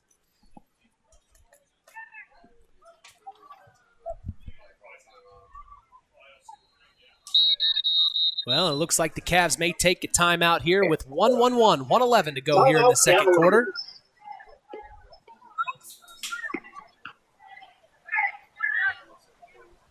And again, Culver just going to make sure that they have their punt protection in order. Deep in their own territory here, the last thing you want to do is give up a block punt and a score. So 1:11 left, plenty of time if Knox here gets after this and blocks it.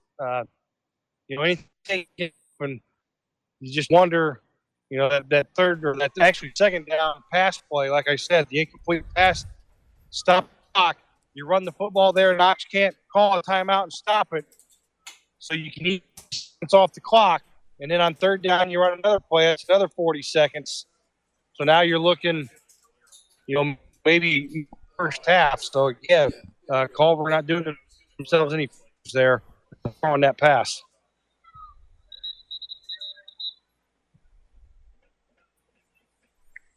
Well, 4th and 28 as the Cavs come out on the field. The Redskins join them, as we'll see what they do here. They'll obviously have to punt this one away. It looks like Jake Conroy's deep to return it. Jake Conroy and Xavier Roman deep to return. We'll see which one they choose to kick to. Takes the snap. The punt is away clean. Deep punt past the 50-yard line, all the way back to about the 33-yard line before Xavier Roman pounces on it. And it looks like number 5, Oliver Morgan, was right there to tap him on the shoulder to make the ball dead. For Cavaliers. So, again, Knox with 1 minute 11 seconds. Plenty of time for this offense. I think they had about 6 seconds the last time they had the ball. Yeah, they don't need much time to score. So if you're the Cavs, you've got to pay attention. You've got to really see everyone on the field for the Redskins, because they can score at any time. The Cavs just really need to hold on and get this half in and over with, quite frankly.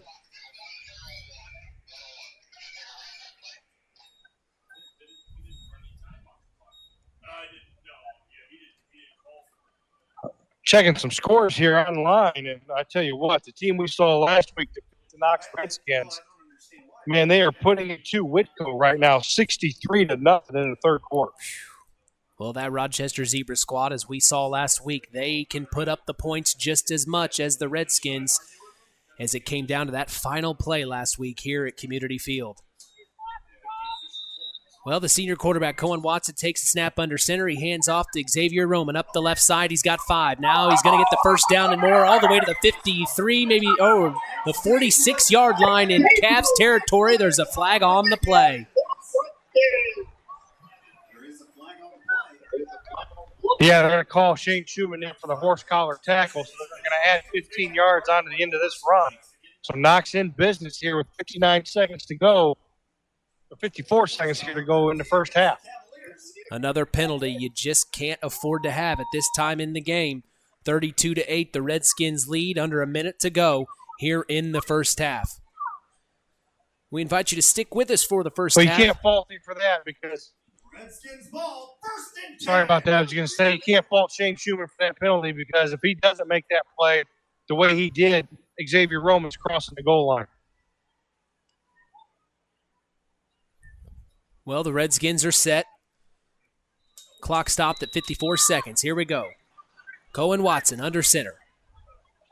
Sets his man in motion, takes the snap. He's looking to throw. Outright, he has number 17. That is Aiden Sebo for the catch. He's going to get the first down and a couple more.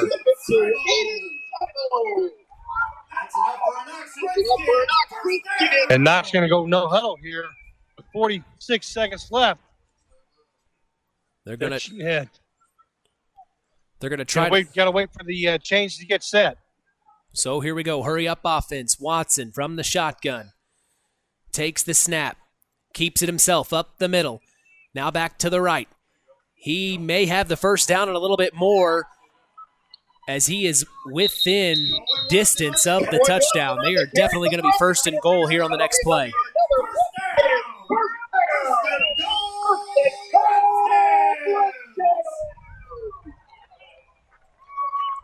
Again, you got to wait for the down marker to get set before they'll start the clock here. Clock has started. 23 seconds left to go in the half. Watson takes a snap and a flag on the play immediately. Flag on the play. And it's like it's going to be offsides on the defense. Encroachment penalty against the Cavaliers.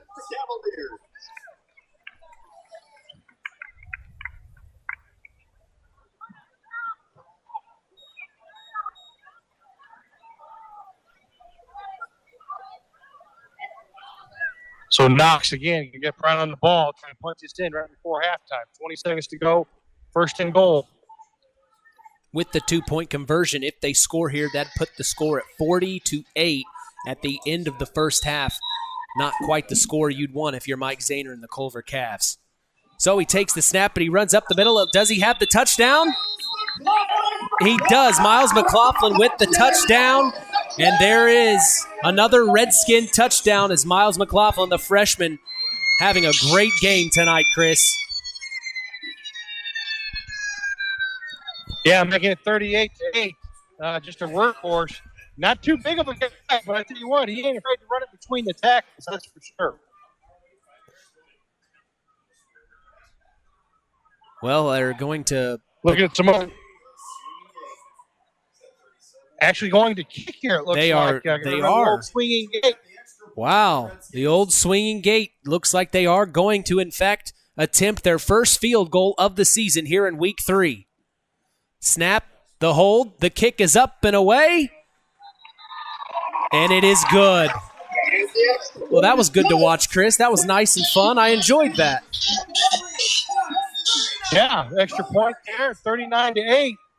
So, again, 16 seconds left to go here in the first half. The Knox Redskins have taken control, 39-8.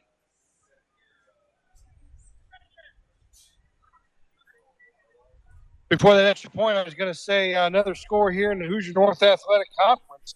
LaVille at halftime up 33-8 against the Pioneer Panthers. Wow. Well, and these are the types of scores we are surprised in hearing, really, as both squads come out to play. but it looks like offense is prevailing this week for several different area teams. We invite you to stick around for our halftime, the Standard Plumbing, Heating, and Air Conditioning halftime show. Chris McGowan and myself will be on hand. We'll catch you up on some scores in the area. Talk football as well. Get you ready for the second half. Jake Conroy's ready to send this one into Cavs territory. Emiliano Ortiz for the Culver Cavaliers is hoping this one comes to him as he's been waiting all night.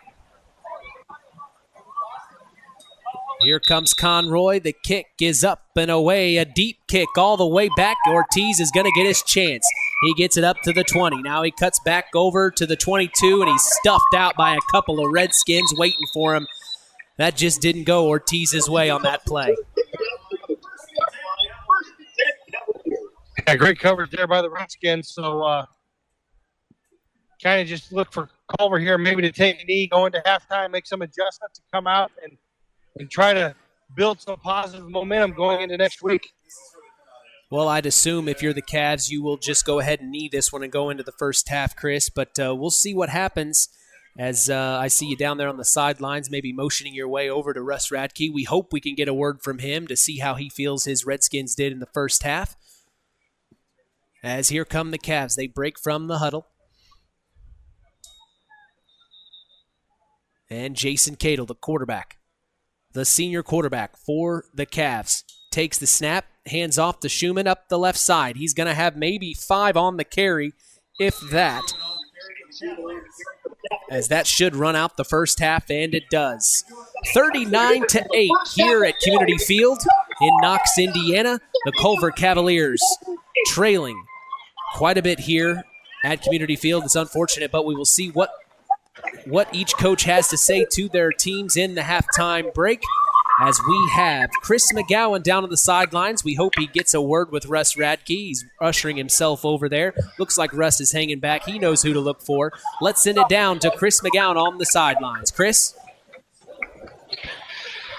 Coach Radke, great execution there in the 2-minute offense there. 1 minute 11 seconds to go there right before halftime. Great execution, but I want to talk what adjustments defensively. It seems like your team has settled in and gotten comfortable with what Culver's doing offensively. What adjustments did you make after that first drive? Well, the major thing is the boys have to get used to feeling secure and that they can attack. And Culver took it to us right at the beginning. That's exactly what happened last week with Rochester. So I would say just having the players knowing they're going to get to go forward, attack, and be aggressive on their side. And then I think we got a couple new guys over there that are doing a pretty good job. Wackel's doing a good job as a defensive end. And I would say that the Yakawana Amata, whatever his name is, he's doing a heck of a job as our weak side linebacker. Okay? So those two guys had a little bit of adjustment this week, and they're coming out real strong right now. All right, Coach. Good luck in the second half. Good job. All right, that's Chris McGowan down on the sidelines getting all the inside information. We appreciate him chatting up with Russ Radke down there as we are bringing you all the inside information you can't catch anywhere else on the field right here at Kankakee Valley Broadcasting. So we're going to take a quick break. Don't go anywhere. The Standard Plumbing, Heating, and Air Conditioning halftime show is coming up next. You're listening to Kankakee Valley Broadcasting's WKVI.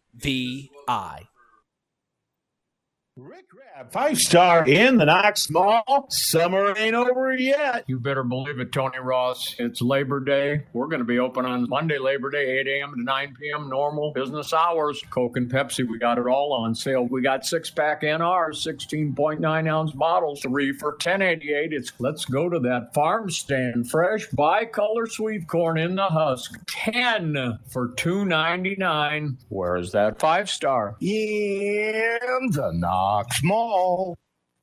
Welcome to Marian University's newest location, Ancilla College of Marian University. Marian's newest campus location in Plymouth is your home for an on-campus college experience. From living in the dorms to being a collegiate student-athlete, Marian University is ranked 3rd most innovative Midwest university by U.S. News & World Report. For more information about our 2- or 4-year degrees, go to www.marian.edu/Ancilla. That's www.marian.edu/Ancilla. Welcome to the Standard Plumbing, Heating, and Air Conditioning Halftime Show on K99.3 FM. Here's Mitch Columbi. All right, we're back here at Community Field in Knox, Indiana, as we're so happy to be here. The Redskins are up 39-8. The Cavs, not the first half they wanted to have. And Chris, you're down on the sidelines. Tell us everything you saw in the first half. Tell us about the sights, sounds, the smells, everything that you saw down on the field. Paint the picture for us at home. I tell you what, you want me to paint the picture? All I smell is pork burgers and hot dogs from the concession stand and popcorn. You know, you got a fat guy down here on the field smelling all that food. I'm telling you, I'm pretty hungry. But, again, hey, you got to give Knox credit. They settled down, come out, got the ball, start the first half, marched the ball down after about 6 or 7 plays, punched it in, get the 2-point conversion. Culver comes right back. They match that intensity. They take their opening possession, go 6 or 7 plays, punch it in, get the 2-point conversion. So we're thinking, okay, here we go again. But after that first drive, defensively, like I asked Coach Radke, the Knox Redskins settled down and started making plays defensively. Now Culver helped them with some of the costly penalties. The false starts in that. But again, Knox just too much offensively for Culver. Today's game is brought to you in part by Howard's Marathon of Winamac, serving Pulaski County for 43 years. Call 574-946-6894 and ask for Howard. We thank them for supporting local high school sports. Well, Chris, we'll take a quick break and come back, maybe catch everybody up on some scores in the area. But don't go anywhere. You're listening to the Standard Plumbing, Heating, and Air Conditioning Halftime Show on Kankakee Valley Broadcasting's WKVI. Since 1936, Standard Plumbing, Heating, and Air Conditioning have always taken pride in doing the job right. Third-generation owner Brian Hammond and his family have always set the standard when it comes to taking care of all your heating and cooling needs. Making your home a comfortable home is the absolute top priority. If you are uncomfortable in your home, give them a call at 574-936-4660. Follow them on Facebook. Let Standard Plumbing, Heating, and Air Conditioning help you take control of your comfort. Collins Insurance Agency in Knox has done it again. They have earned the distinction of preferred agency partner from the Western Reserve Insurance Company. Can't touch this. So what does that mean for you? Collins Insurance Agency provides themselves of taking care of its community. That means providing the best insurance that keeps you and your family safe in time of need. And with this honor, Collins Insurance Agency looks forward to providing Stark and surrounding counties the best customer service you and your family deserve. Collins Insurance Agency in Knox, living the golden rule by treating you like family.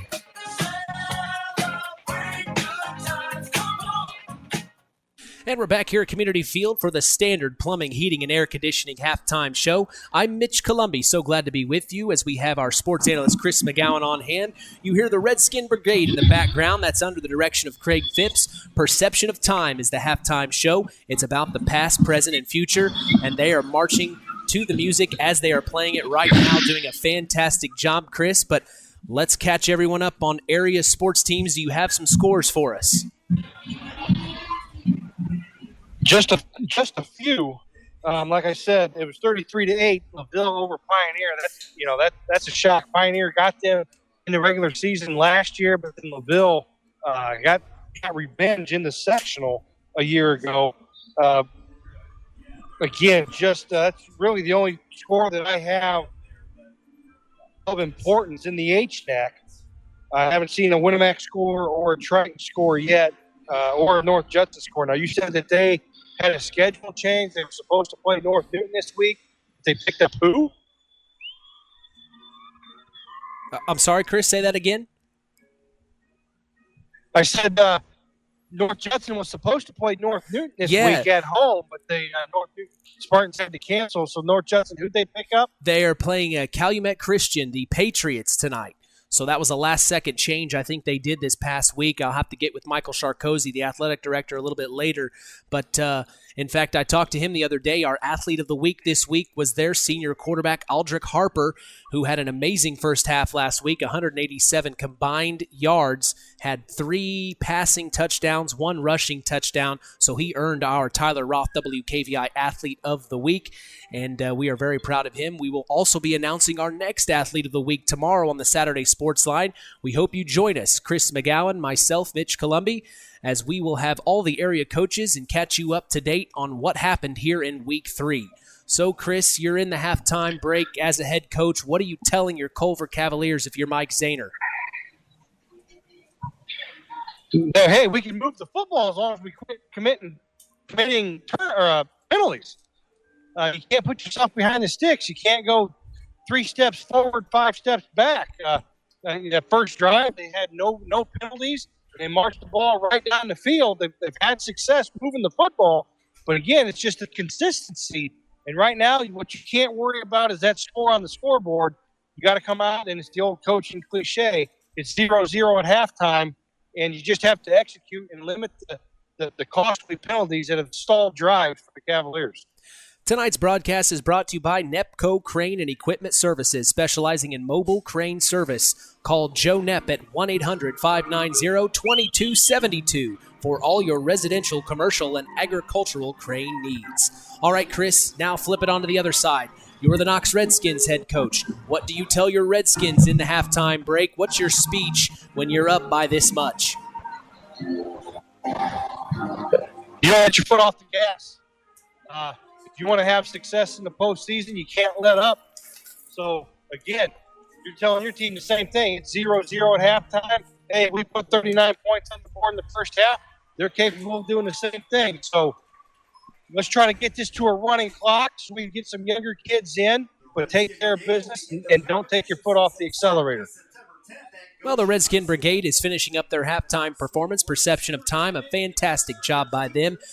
Craig Phipps really has them whipped into shape. I saw them in early July, mid-July, practicing in the hot, sweaty summer months, getting their marching down to a T, and then the football practice started on August 1st. So I'd say the band's put in just about as much energy and effort in the offseason as the football players have as well. Well, we're going to take a break and come back. Yeah, and Craig. No, go ahead. Well, I was just going to say, Craig Phipps, been around here in Knox for a very, very, very long time. I do have one more score in the HNAC. I was able to come across Triton up 32-8 against Caston, and that's in the third quarter. Well, it seems like Caston just can't get past 8 points. They scored 8 points the first 2 weeks. Hopefully in this second half for them, they can break that 8-point barrier. As we appreciate the on-field announcer, Nathan Welter, the statistician, Tim Knowlton, the scoreboard engineer here at Knox, Dusty Minix, and the play clock engineer, Jason Doolin. As we will take a quick break, but don't go anywhere. Second half football action from Knox is coming your way. You're listening to Kankakee Valley Broadcasting's WKVI. Stay tuned for more in-game action with Mitch Columbi and Chris McGowan on Kankakee Valley Broadcasting's WKVI. Culver's Portside Marina handles all water recreational needs. When it comes to pontoons, Godfrey leads the industry in performance and quality, and Portside Marina has it in stock. From sampan, aqua patio, and sweetwater pontoons, if you're looking for a family boat, Culver Portside Marina can help. Located at 514 West Mill Street in Culver. Stop in or call them at 842-5000. Culver Portside Marina. Welcome back to Community Field here in Knox, Indiana, as the Redskins lead the Culver Cavaliers 39-8, and a big first half for the Redskins. We heard from Miles McLaughlin, the freshman. We also heard from Jake Conroy, Xavier Roman, the senior QB, Cohen Watson.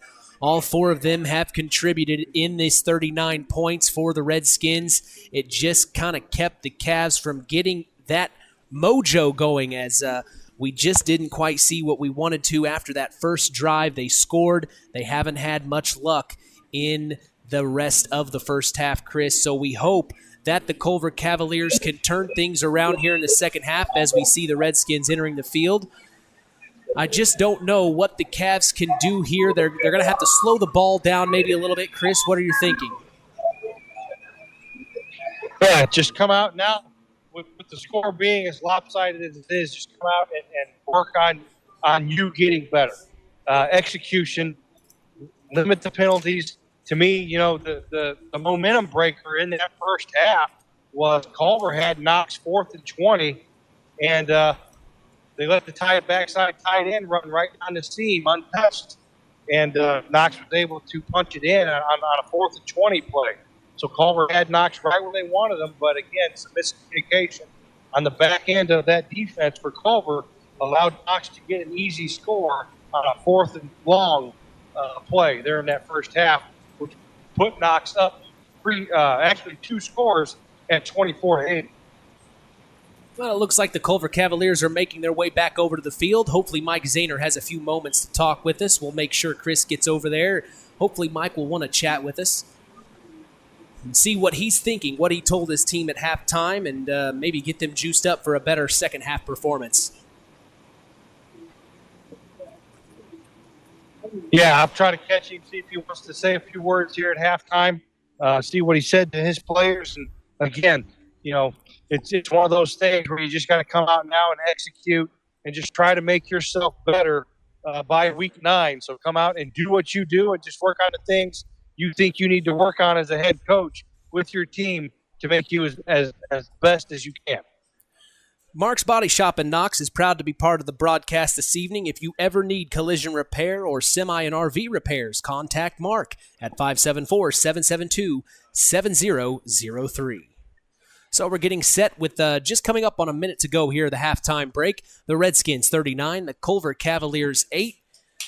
As we are so happy to be here for you, Kankakee Valley Broadcasting's WKVI Sports continues under the new era here at KVB. I'm Mitch Columbi, so glad to be here. Our sports analyst Chris McGowan getting all the inside information, unlike ever before, down on the sidelines. Well, and you hear the fans. The fans are juiced up and excited. They're very happy with their Redskins this week. Last week was their first home game, and it was an unfortunate loss. And here is Chris McGowan down on the sidelines with head coach Mike Zahner. Chris? All right, Coach. Had a great start, 16-8 at the end of the first quarter. You come out, your first possession, you match Knox, you go right down the field, you score, and then the wheels kind of fall off. It seems to me there wasn't anything that Knox really did defensively. You guys just kept putting yourself behind the chains with penalties. Yeah, penalties killed us. A long pass play there in the second quarter, set up by apparently a block in the back line, the backfield, and in the free blocking zone. Paul was out of the blocking zone apparently, but hey, it is. I told the guys at halftime, we can't let that dictate our game. Right? Go out, play our game. We're fine. We got big play potential with this offense. We got to continue to find that play for one another. Hey, and defensively, we're in positions. We just got to make some tackles. We're missing a lot of tackles. We're tackling too high, so we got to fix that. That's on us. And we where they're going. We just got to stop them. And they're tough. We knew that. Nobody stopped them all year. So we just got to continue to play hard, and see what the second half puts us. Win the half. All right, thanks, Coach, for taking the time to talk to me. Back to you, Mitch. All right, that was Chris McGowan, our sports analyst, down on the sidelines with Culver Cavaliers head coach, also the athletic director for Culver, Mike Zahner. And we appreciate him taking the time as we are getting all the inside information. Like I said, you can't hear it anywhere else but here at Kankakee Valley Broadcasting's WKVI. We also want to thank our in-game producer back at KVB headquarters, making sure we are broadcasting out to you live right now, Marilla Schaefer. Marilla, thank you for being here tonight. We so appreciate it, as you have done a fantastic job making sure all the commercials air, as our sponsors are so happy with our broadcast. And again, tonight's game is brought to you in part by Lawrence Farms. We thank Todd Lawrence for supporting local high school sports. Well, Chris, you've heard from Russ Radke at the half. You've heard from Mike Zahner. Combining everything that you've heard, what are you thinking is going to come here in the second half? I think it's going to be, score-wise, I don't think it's going to be as bad as that first half was. I think you look for Culver to execute offensively. But, here's the other thing we haven't talked about all night. Knox is able to platoon and run fresh bodies in there, both offensively and defensively. Culver's basically playing Iron Man football with maybe 15, 16 guys being able to play. So you kind of wonder if fatigue and as physical as this Knox football team is finally starting to wear down that Culver Cavalier offensive and defensive unit. Well, and I can't remember who got the ball to start the game, Chris. Do you know? Do you remember? Yeah, Knox won the toss, elected to receive. So it's going to be Culver ball here to start the first half, or start the second half, sorry. And, again, And I look for Culver to clean things up on the, penalty-wise and look for them to have some more success offensively. Best case scenario if you're the Culver Cavaliers is getting the ball right now. If they didn't, boy, that would have been a really hard turnaround to start the third quarter. Well, the clock's reset. We're ready for second half action here in week 3 of Indiana High School football, live from Community Field here in Knox, Indiana, 46534. We're so glad you've joined us, as it has been a great first 3 weeks here for KVB Sports. Hey, look who's here. It's actually one of our sponsors, Jim Collins, walking in right now. How are you, sir?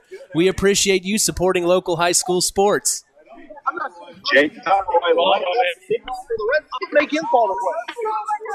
Give a big shout out to Jim Collins of Collins Insurance. He's sponsored the post-game show this evening, so stick around after the game. We'll have the Collins Insurance post-game show. We appreciate you, Jim. All right, the Redskins are set to kick it away. Conroy with that leg of his ready to go. He's been the kicker on every kick so far for the Redskins this season. It's up, it's away, a deep kick all the way back. It looks like Ortiz is going to get this at the 6. He picks it up, he gets to about the 15, a stutter step. Now he gets it around to the left side, all the way up to about the 37-yard line, and a good start for the second half. That's Emiliano Ortiz. Yeah, great return there for the Culver Cavaliers. That's usually what happens when the ball kind of gets fumbled around back there. It kind of messes up the timing of the kickoff coverage team. It all it takes is for one guy to get out of his lane. And Emiliano Ortiz made the outside contained guy miss and was able to get across the 30-yard line to about the 35 for the Culver Cavaliers. Well, it'll be 1st and 10 for the Cavs as their senior quarterback, number 1, Jason Cadle. Shane Schumann, right at his right hip, standing right next to him. From shotgun, Cadle takes the snap. He keeps it himself. Oh, and he's met by 3 Redskins right off the bat. He didn't even gain a yard. Yeah, Dominic Triska, number 44, and Bryce Yankowskis met in the backfield for a tackle for a loss there. So not a good start offensively on that first snap for the Culver Cavaliers. Well, it looked just like the end of the first half there for the Cavs. That's upsetting. You want to come out and set the pace strong. Let's see if they can make something happen here. 2nd and 12. As it's 39-8, the Cavaliers have a long way to go.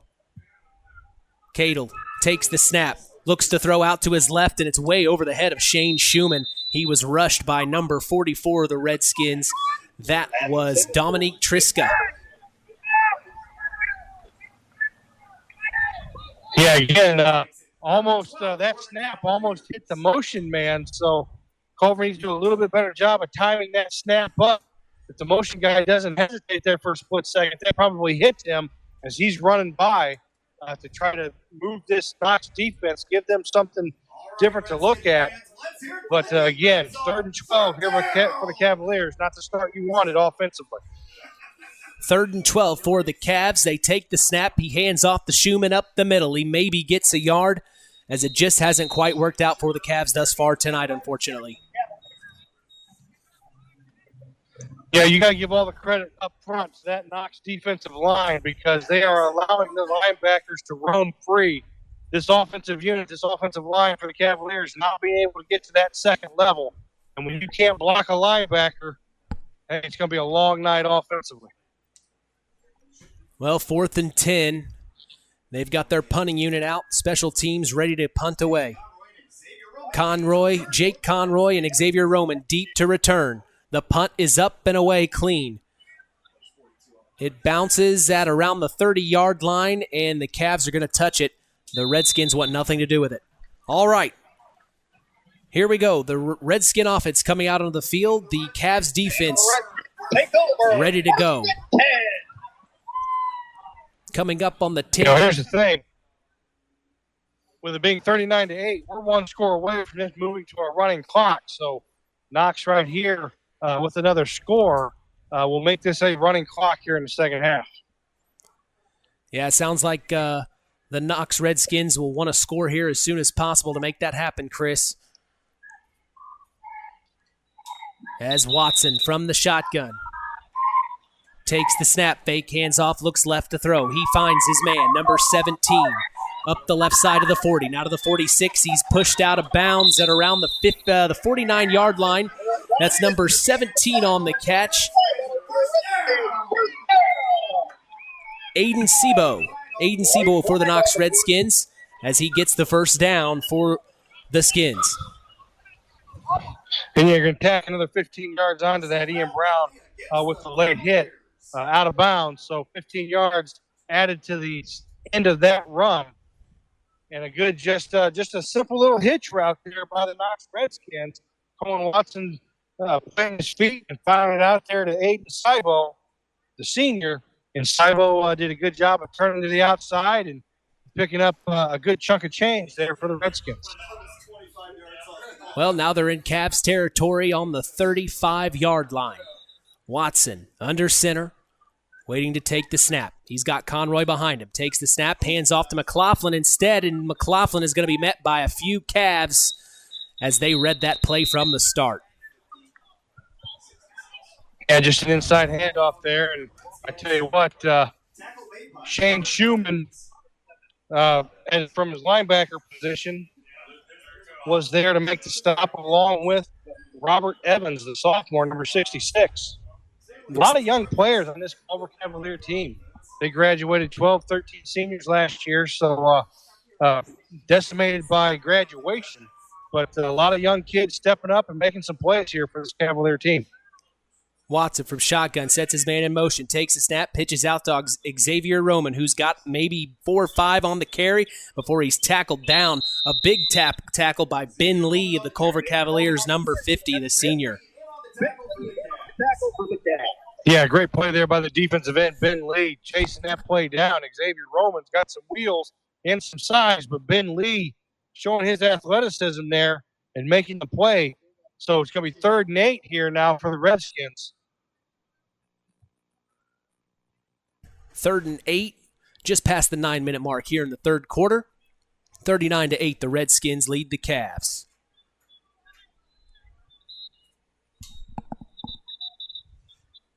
Looks like the refs,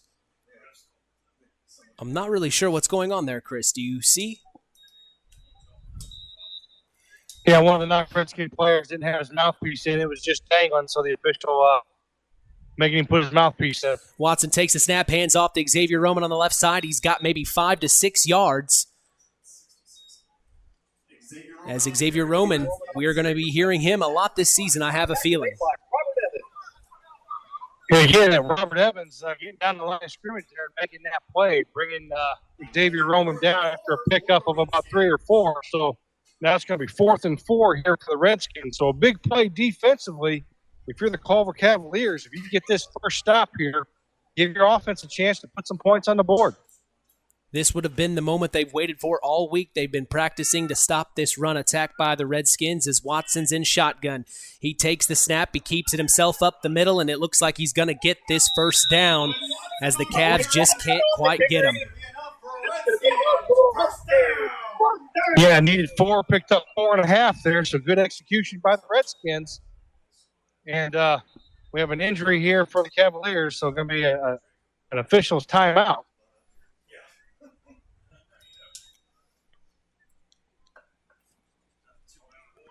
Well, we sure hope he's not injured too much. That's number 20, Theron Carrington. As the trainers are visiting him right now from both sidelines, it looks like. It's just something you hate to see any player go through, any type of injury. Looks like he might have just got the wind knocked out of him a little bit, trying to, having him put his hands above his head, just trying to open up the airways a little bit. For those of you at home that have never had that happen, that is one of the worst feelings, other than getting kicked in the shin with cleats. But getting the wind knocked out of you is one of the worst feelings you could ever experience on a football field.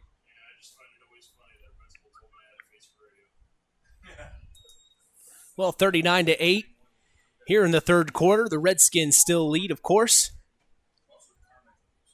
as the trainers are attending to the injured player on the field. That's number 20, Theron Carrington for the Culver Cavaliers. We sure hope he's not injured too bad. Just past the 8-minute mark here. He's only a freshman. And he's only a freshman. And, interesting story about there, and, hearing impaired. So, all the credit in the world for him to be out there. Hearing impaired, the translator is out there signing the conversation between the Knox training staff and Theron there, and he pops up and was able to walk off the field. So again, just one of those deals where just had the wind knocked out of him, so he's got to come out and play. So he'll take a play off here and taking the spot for him, number 74, a number I don't even have on their roster. Well, when I talked to Mike Zahner at practice on Wednesday, he did mention the fact that they have a sign language coach on the sidelines making sure that Theron gets all the plays by sign language. It's quite impressive. He said the only thing Theron can hear is the whistle, so they must have someone on the sideline to sign him the play. A fantastic thing the Cavs are doing. As Watson takes the snap for the Redskins, he finds his man out to the right side. He passes, he catches. Now he's going to get the first down and more up the right side. That's number 24 for the Redskins, Logan Taylor, the junior, with a great catch and run. It's a touchdown. Great concentration by Logan Taylor. That's a first down. It's going to be inside. They're going to be first and goal about the 5-yard first line. down. But he made a shoestring catch. Catch there. Well, was able to collect himself and pick up some nice yardage there. So first and goal for the Redskins. My apologies. I thought I heard touchdown. It was so emphatically, excitingly said by Nathan Welter. My apologies. Our on-field announcer messing me up here. As Watson takes the snap, he hands off to Jake Conroy up the middle, and he's stuffed as it was a first down, not a touchdown. My apologies. So now it's going to be second down, loss of maybe a half yard there by the Redskins. So this Culver defense showing a little pride, trying to keep Knox out of this end zone and to try to keep from having to suffer a running clock here in the second half. Want to say hello to the Shepherd family listening in Louisville, Kentucky from WKVI.com, streaming online throughout the entire world. We appreciate you wherever you're listening to Kankakee Valley Broadcasting's WKVI. Watson takes the snap, hands off to Xavier Roman on the left side. He's going for the touchdown, and he's going to walk right in and get the touchdown. Redskins, as that running clock is going to begin now, Chris. Yeah, Xavier Roman had the jet sweep, but I tell you what, once he got to the corner, you weren't going to catch him. So Knox 45-8 here with 6:40 left in the third quarter. So Knox going to line up. Looks like they're, again, going to go to the swinging gate and attempt the PAT, the point after touchdown, with number 37, who's listed as Dawson Patrick. So I have to double check that. There was a Dawson Patrick that graduated a few years ago that a lot of coaches in this area don't ever want to hear that name again. Takes a snap, holds it, the kick's up and away, and another good kick. The second completed kick, the second only field goal kick by the Knox Redskins this season, and it is good as well, as the score is now 46-8 here at Community Field in Knox, Indiana. Well, Chris, a disappointment if you're the Culver Cavaliers. If you're the Knox Redskins, you're very happy with this. If you're the Cavs head coach Mike Zahner, what are you saying to your team right now? Keep your head up. Go out and make a play. Execute. Get better. And that's all you can say at this point. Right now, just go out and do what we do, execute what we do, and make yourself better. And let's try to cut into this 46-8 deficit and have a little bit of pride about yourself. Don't give up. Don't quit. Go play football. Today's broadcast is brought to you in part by Culver Portside Marina. They can make sure your boat is ready for the winter. If you need help storing or winterizing your watercraft, call Glenn Bailey at 574-842-5000. I actually went over to the Culver Portside Marina back in July, Chris, and met Glenn. He's got quite the shop out there. Actually picked up a little bit of dual polymer. Keeps my car nice and shiny. You ever heard of dual polymer, Chris? Oh, yeah. Some good stuff, man. All right, Conroy, the kick is up. It's away deep all the way back to Emiliano Ortiz, and he's going to let it roll into the end zone.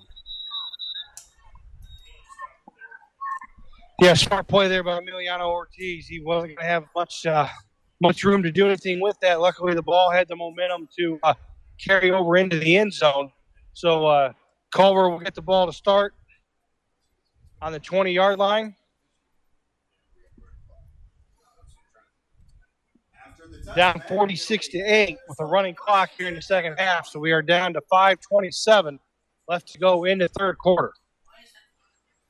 Well, the Redskins hope to stop the Cavs here, but the Cavs are on the move. Their senior quarterback, Jason Cadle, running the show for the Cavs along with Shane Schumann, the fullback, out to his right.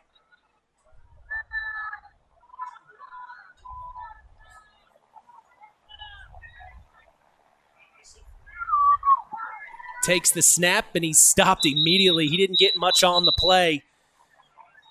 It almost happened too fast. I couldn't catch it. Logan Taylor doing a good job staying at home there and just wrapping up the quarterback there, not allowing him to get out in space. So 2nd and 10 for the Cavaliers. We also want to thank John Thompson for tuning in all the way from Ellenton, Florida.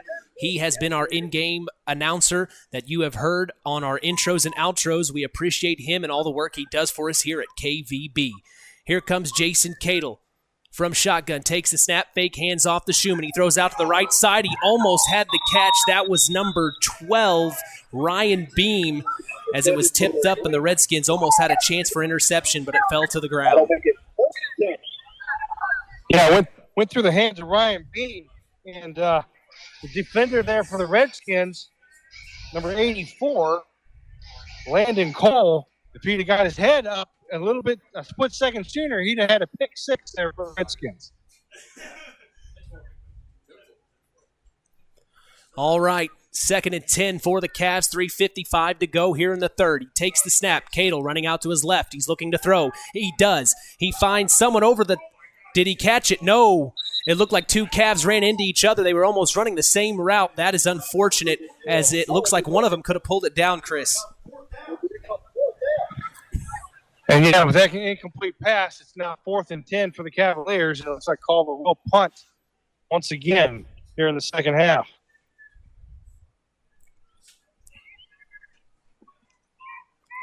Well, just an upsetting start to the second half for the Cavs. They really wanted to come out stronger than this, as Mike Zahner pointed out to you in that sideline report earlier. It's just upsetting for them, but the Redskins are rolling right along as that running clock keeps on ticking. And the refs want to stop the game here. What's going on? Timeout, Redskins. Knox called the timeout. As we're going to keep it here.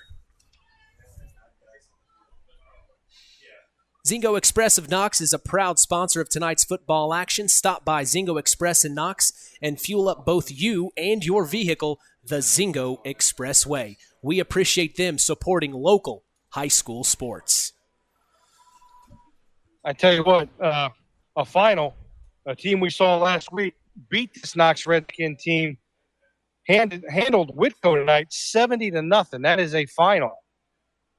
And here's another score of interest. In the fourth quarter, the Bremen Lions 35, Mishawaka Marion 31. Whoa. That is a tightly contested game. Yeah, and on paper, Mishawaka Marion was probably 2 to 3 scores better than a young Bremen Lion team. All right, the Cavs are set to punt this away. We've got Xavier Roman and Jake Conroy in the deep backfield to return. The punt is up. It's clean away. Looks like it gets to about the 42-yard line, and it's caught by the Cavs. They're going to go ahead and keep it there as the Redskins offense marches on the field to yet score again. Another score update in the fourth quarter. The Louisville Lancers taking care of business at Pioneer 40-8. Well, it looks a lot similar to what our game's going right now, Chris. I'll be honest, I did not see this game getting away from us like this tonight. And I tell you what, I'm looking forward to going to have to see if either our sister station, Max 98.3, has that Judson-Laville game on their schedule. Because if they don't, we might need to rethink our broadcast table. We'll definitely have to look into that as the senior quarterback for the Redskins, Watson, hands off to Conroy up the left side. He had maybe 5 or 6 yards on the carry. It'll be, I believe, second down. 2nd and 5 as the 2-minute mark here in the third quarter is coming up. 46-8, the Redskins lead the Cavs. It's been an offensive affair for the Redskins tonight thus far. We appreciate you joining us from wherever you are. This is Kankakee Valley Broadcasting Sports. Watson takes the snap, hands off up the middle to Conroy. He's got the first down. Maybe, I don't know, he might have got stopped by a couple of Cavs. That's number 5, Oliver Morgan for the Cavaliers on the stop. He's had a great game tonight for them. Actually, it's going to be third and 5. I have another final in the HNAC. Triton 46, Caston 6. I misreported at halftime. I thought Caston had 8, but only were able to put 6 points on the board this week. Well, we've seen Caston the first couple of weeks. They only got 8 points on the board. Now they've only got 6 here in the third quarter. That's a tough job there for the Caston Comets. Okay, the senior quarterback, Cohen Watson, takes the snap from shotgun, hands off to Xavier Roman on the right side, and he's going to maybe get a couple of yards on that play, if that, as it may be 4th down here. Xavier Roman on the carry for the Redskins. Yeah, 4th down for the Redskins, so it's going to be 4th and 4, and we have another timeout. Well, we'll join them for that timeout, as you've been listening to Kankakee Valley Broadcasting's WKVI. Last year, Friday nights were still game nights. But one thing was missing. You. This year, tickets to Friday night high school football are available again. And when you buy yours, you're buying so much more than a ticket. You're making a contribution to your community. That's because the proceeds from ticket and concession sales help fund your school's athletic department. This is Friday night. This is your IHSAA. And we're back here at Community Field here in Knox, Indiana, 46534. That's the zip code, as we are so happy to be here for Week 3 Indiana High School football action. The Knox Redskins lead the Culver Cavaliers 46-8. If you've just tuned in and joined us, we appreciate you doing so. We've got a great second half coming up here as the end of the third quarter is just about to happen. It's 50 seconds to go here in the third quarter. Let's bring on our sports analyst, Chris McGowan, down on the sidelines to tell us what exactly he's seen here in the third quarter. Chris. Again, Knox coming out, getting that stop defensively and putting points on the board. So we are in a running clock situation, and after this timeout, Knox running a player on late. You never like to see that after a timeout. All right, Watson in shotgun takes the snap. He hands off. It looks like that's Conroy up the middle. He's going to get a first down. He's going all the way to the house. Touchdown, Redskins. He had somebody on his heels, but it didn't matter. Those wheels were turning. A fast runner, Jake Conroy, with another touchdown. Yeah, just a great run there by Conroy. Just made a couple guys miss in the hole. And Knox in the end zone again. So 2-8 here in the fourth quarter, or into the third quarter. So Knox again going to try to kick this extra point with this swinging gate. Well, the swinging gate, the old swinging gate. I found out today it was the old swinging gate, so that's new to me. Here comes this is a Russ Radke staple. We ran this at North Judson all those years. Oh, okay, a Russ Radke staple, the swinging gate. Here comes the set. The kick is was it blocked? Actually, he just mishit that, kicked it right into the backside of his offensive lineman. So 52-8. To me, actually, it's more aesthetically pleasing than 53-8. I would say you're exactly right. 52-8 looks better than 53-8 if you're the Culver Cavaliers especially. But that's upsetting for the Knox Redskins. But 2 for 3 so far on their field goal attempts. That's pretty good in my book. Well, having considered they haven't actually kicked an extra point all year, well, maybe that first week against Winamac they did, but or tried one. But, last week went for 2 every single time. Ended up coming up short. Wasn't able to convert the last 2-point conversion. And ended up getting beat 48-46. But again, great execution here tonight by the Redskins. And if you're Culver, again, you want to get out of this fourth quarter here without any major injuries, and go start getting ready for next week. Thank you to LAP Waste Disposal of Monterey for being one of our sponsors tonight.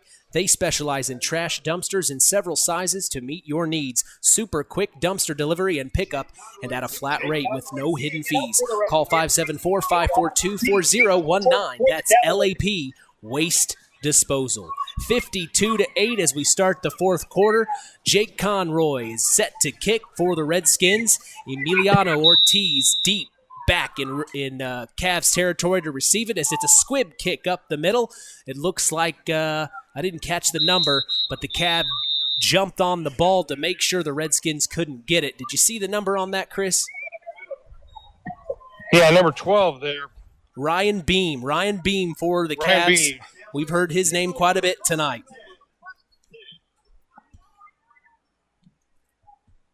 Well, the running clock. So again, if you're Culver here, again, just execute what you do. Just come out and try to string together 3 or 4 positive plays in a row. Well, just coming up on the 11-minute mark as that running clock continues to run here in Knox. Jason Cadle, the senior quarterback for the Culver Cavaliers, is standing next to Shane Schumann, the fullback for the Cavaliers, as he takes the snap, steps back to look to pass. He does to the right side, a deep one over to the right side. It looks like that's number 12, and there's flags on the play. He did not complete the catch, but there are flags.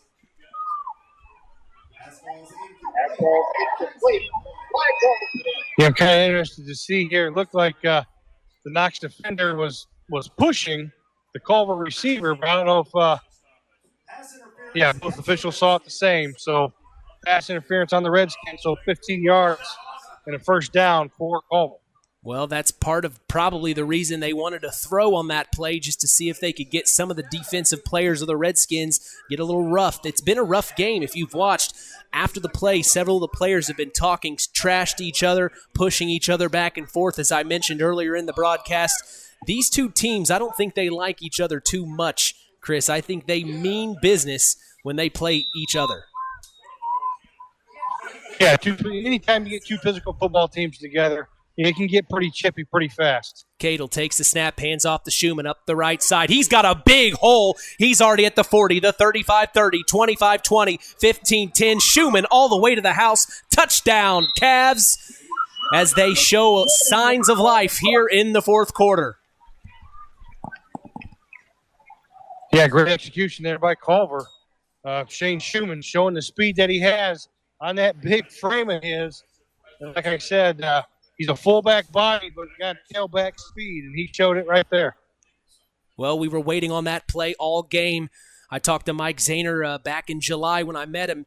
I said, what name am I going to be hearing a lot of from the Cavs? He said Shane Schumann. And we are so happy to see that touchdown from him, as he has had a great season. I mentioned the stats he had earlier in the broadcast during the pregame. He can add another touchdown to it. I think that's his second of the night, Chris. As he takes a snap for the two-point conversion, he throws over to the right side. Does he have it? No good, as the two-point conversion is incomplete. That was headed towards number 12, Ryan Beam.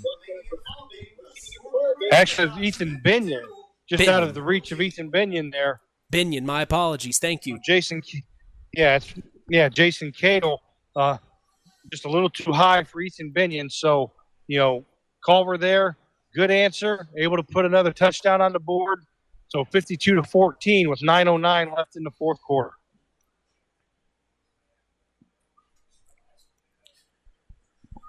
Well, Chris, it's been a good game thus far. As the clock continues to run, what do you see on the field that you'd like to share with our listeners tonight?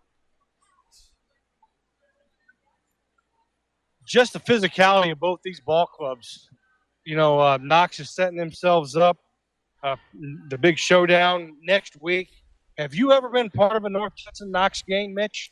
So the only Knox North Judson. I know you did your internship. I know you did your internship here a few years ago, but have So- you ever been a part of a Knox North Judson contest? So let's clear the air on that real quick. Tony Ross called it an internship. It was far from an internship. I was here for 1 year, 9 months, and 26 days. That's a hell of a long internship, Chris. I was actually hired full-time. I did sales. I was news reporter. I did production assisting. I was a sports sideline reporter for Tony Ross. I did sports sideline reporting for Harold Welter. So far from an internship, Tony Ross, just letting you know. My apologies. No, you didn't know. But anyway, I was actually at a part of a Knox North Judson basketball game. It was the game night before Thanksgiving. Do they still do that? Yeah. Yes, they do. It's the opening game of the season. Yeah, I'll never forget that broadcast. Harold Weinberg Gymnasium was packed, a great broadcast, and Harold Welter did a fantastic job as always. As Jake Conroy is going to return this kick, he gets all the way back up to the 50, now cuts back over to the 50, 45-40. Now he's in Cavs territory up to the 35, as that was a heck of a return for Jake Conroy. Yeah, a little extracurricular activity there. Knox is going to get penalized, I think, for some unsportsmanlike conduct here. And we've seen penalties all night tonight. That's just unfortunate. But like I said earlier, it's been a chippy game back and forth between these two teams. So, back to the Knox North Judson. If you've never been a part of a Knox North Judson football game, you're in for a treat next week. Yeah, I'm excited about that game. Brett Lambert talked to us last week at the Saturday Sports Line off the air. He has prepared me, as well as Michael Sharkozy, the athletic director. They have quite the game scheduled next week. Of course, this is the 75th season for North Judson St. Pierre Blue Jays football. They have quite the big show scheduled next weekend, and that will be in North Judson. I think he said a lot of alumni will be in-house to celebrate the 75 seasons, Chris. Well, I'll be doing double duty because I'll be celebrating the 75 years and working for WKVI. So, well, I want to thank Joe and Eleanor. One of those deals. Go ahead. No, please. No, I was just going to say, I've been one of the few that has experienced it on both sides. Been a long-time assistant coach at North Judson, graduated from North Judson, played at North Judson. And then actually was lucky enough to become the head coach here at Knox and actually beat North Judson in the infamous Lightning game. But again, so I've experienced it from both sides of the county, and I tell you what, there's nothing like it. Well, I want to take this time to thank my family, Joe and Eleanor Columbi, for tuning in all the way from Rush County, Indiana, Central Indiana, on WKVI.com, streaming throughout the world. We appreciate you wherever you are listening, tuning in to Kankakee Valley Broadcasting's WKVI. Well, Chris, 52-14, the Cavs, it's not looking good with 6:50 to go here in the fourth quarter. The clock continues to run. This is just not a situation you want to be in if you're the opposing coach here. Yeah, and again, I tell you what, that penalty has backed Knox all the way up inside their own 15-yard line. So a lot of clean jerseys out there for the Redskins. So here we go. Cohen Watson, the senior, in shotgun, takes the snap, fake hands off, he keeps it himself up the middle, and the Cavs do not have him. He still breaks through. That's Conroy, excuse me. He's all the way to the 50. He's going to score here. No, that's Rowan Jordan. My apologies. Number 9, Rowan Jordan with a huge touchdown, a 60-plus yard play, and the Redskins just can't stop scoring. Yeah, again, just ran the quarterback lead ISO right there, and Rowan Jordan, tell you what, as soon as he took that handoff or got the snap, he knew exactly where he wanted to go, and that was to the house. So, again, the Redskins, another big play, and put 6 more points on the board.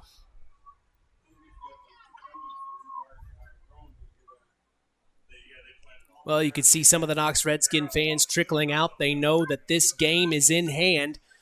We invite them to stick around and tune in on their way home for the postgame show. The Collins Insurance postgame show will catch you up on scores throughout the area, as well as dive into what happened tonight between the Redskins and the Cavaliers. Sports analyst Chris McGowan and myself, Mitch Columbi, will be on hand for that here shortly.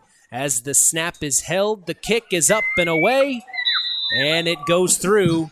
That is the third made field goal of the night for the Knox Redskins. Good to see, Chris. Yeah, it was actually jammed that off the left upright, but was able to sneak it through the right upright. So extra point is good. So with 5:08 left here in the fourth quarter, it is now 59-14. And I think I am going to start making my way up to the press box to get ready for the Chiptown's post-game report. Please do, Chris. I've got the headset ready for you. So we're set for the end of the game into the post-game show. Well, the 5-minute mark is coming up as teams are resetting, getting ready. It looks like Mike Zahner's out there talking to his Cavs. It has just been a tough game for the Culver Cavaliers tonight. You hate to see it.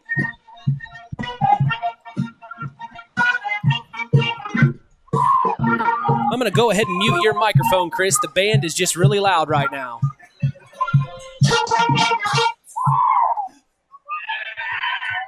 In the cheer block, dressed in, it looks like hospital attire tonight. Hospital attire tonight? Well, the Knox Redskins side of the field has been fully packed, and it looks like a good crowd on hand, as well as the, it looks like the band, of course, under the direction of Craig Phipps.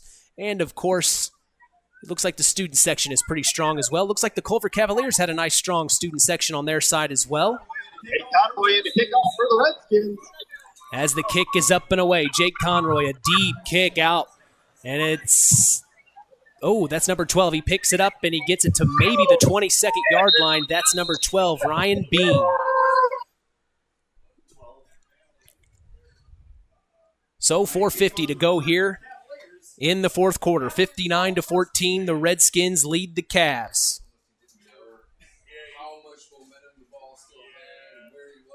Chris is on his way up to the booth where we'll finish the game and talk post-game here in a little bit. First and 10 for the Cavs, as they'll have to make the most of it here. This will be a learning experience on this drive right here. Jason Cadle, the senior quarterback, in shotgun with Shane Schumann on his left hip. Takes the snap. That's not Schumann. He keeps it himself, though. No, he hands off. That was I didn't catch the number on that. That is Robert Evans. Thank you to our on-field announcer, Nathan Welter. It's always nice to see a guy wearing a 60s number get to carry the ball. Let's hear it for him, folks. 59-14 with 3:40 to go here in the fourth quarter. All the guys that play cards tag are like, yeah! All right. Cadle from shotgun takes the snap. He keeps it himself. Up the right. No, he hands it off up the middle, and a couple of Redskins get him.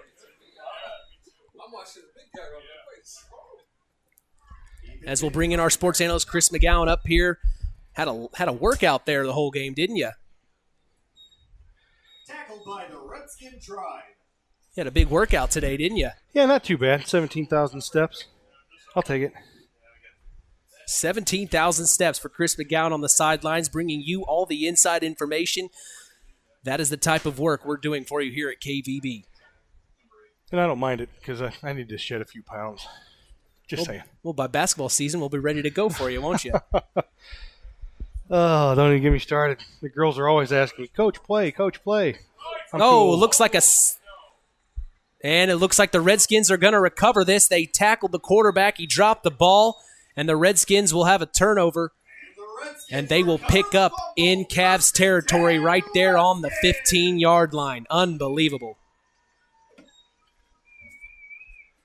Yeah, so 2:22 left here in the fourth quarter, 59-14. Knox in control, and on that turnover, looking to punch it in again. Well, I don't know. If you're Russ Radke, do you go ahead and score here, or you just try to run the clock out and be a good sport? Well, kind of hard to tell your JV players who don't get to play very much on a Friday night to not score. I would have to agree. You don't get much time. You get out there on the field. You want to perform. You want to show the coaches you care. And that's what this time is for. As Rowan Jordan takes the snap, he hands off up the middle to number 33. That is Keegan Everidge, a freshman. Good run there from him as well. Correction, Camden Garner on the carry for the Redskins. And that is a correction. Camden Garner on the carry, another freshman. My apologies. I thought it was 33 that carried it as well. I know. I didn't. I missed that one on accident. I don't do everything I do on purpose. Well, hey, you know what? If nothing else, we get to mention some more names on the radio. Absolutely. That's why we're here. It's about the kids. It is. And they played their hearts out tonight, both sides of the field. And Rowan Jordan takes the snap. He's going to go ahead and knee this one as they're going to run the clock out and finish this one up. With 50 seconds on the clock to go, 59-14, it looks like that's going to be our final here at Community Field.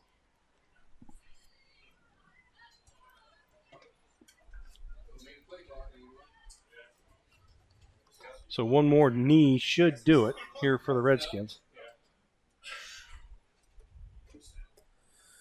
So Rowan Jordan takes the snap and the final knee, as that will finalize things from us here at Community Field. The Redskins 59, the Culver Community Cavaliers 14 in a tough loss. They prepared all week for this offense, but it just wasn't enough. The Knox Redskins prevail as they will be 2-1 for the 2022 Indiana high school football season. And another win in that win column for Russ Radke, as he is number 2 in the among active winningest coaches in the state of Indiana, behind Bud Wright and Sheridan. So a good win for Radke, a tough loss for Zahner and the Cavs. Chris, what do you think? It's a learning experience. You know, like I said, Culver graduated a lot of players from last year's team. I think it was 12 or 13 seniors and all 13 of them played. So had a lot to replace, and it's got some young kids, some good experience here tonight. Now that score, 59-14, not where you would like it to be, but again, you're able to get through the game healthy, and you're able to learn some stuff and pick up some stuff. And the goal for the Cavaliers now is to be playing their best football when it comes to sectional time, because let's face it, in the sectional, you know, Knox is a 3A school. You're not going to face any 3A schools come postseason. You're going to be playing teams that are of your size and your caliber. Well, we're going to take a break and come back for the Collins Insurance post-game show. You've been listening to Kankakee Valley Broadcasting's WKVI. Your cleanup or building project at your house or business, Lap Waste of Monterey offers dumpster rental and trash removal with efficiency. Waste provides you with a dumpster rental to meet all your practical needs. Your trash removal needs may include things like refrigerator disposal, construction or yard waste removal. Whatever the need, call Lap Waste at 574-542-4019 or book online. For your trash removal needs, there's no waste with Lap Waste. Hey folks, Auto Park Fort LaPorte has got some news for you. We now have the largest selection of pre-owned vehicles in LaPorte County. So if you're in the market, come and check us out, because right now is the best time to trade in your current vehicle. Not interested in purchasing a vehicle? That's okay. We'll buy yours even if you don't buy ours. Not currently in the market, but your car needs serviced? Come check out our newly renovated service department and let them take care of all your service needs. And remember, we're not just an auto dealer, we're an auto park. Howard's Marathon in Winamac has a reputation built on getting things done right. With 30 years experience as an ASE Master Auto Technician, Dean Wentz is the right choice for the auto repairs or service. From auto computer diagnostic checks to new batteries and tires, they can take care of it all. Howard's Marathon is a proud supporter of area high school sports and wishes all teams a great season. Howard's Marathon, 121 South Monticello Street in Winamac. Call 574-946-6894. Stay tuned for more in-game action with Mitch Columbi and Chris McGowan on Kankakee Valley Broadcasting's WKVI. Coke knows there's nothing better than the beat of the summer. The beat begins in a simple and mellow place. From low-key to hyped up. So we're helping you and your friends drink it all in with 100 days of the artist's experiences, tracks, and concerts with the best names in music, all at Coke Studio. Drink, scan, and enjoy your Coke so you never miss out on all the amazing offers we're dropping this summer. Welcome to the Collins Insurance Agency's post-game show. Let's get back to Mitch Columbi and Chris McGowan. Back at Community Field here in Knox, Indiana, as the Redskins take down the Culver Cavaliers 59-14 in a lopsided affair. We want to remind you tonight's broadcast is brought to you by Nepco Crane and Equipment Services, specializing in mobile crane service. Call Joe Nepp at 1-800-590-2272 for all your residential, commercial, and agricultural crane needs.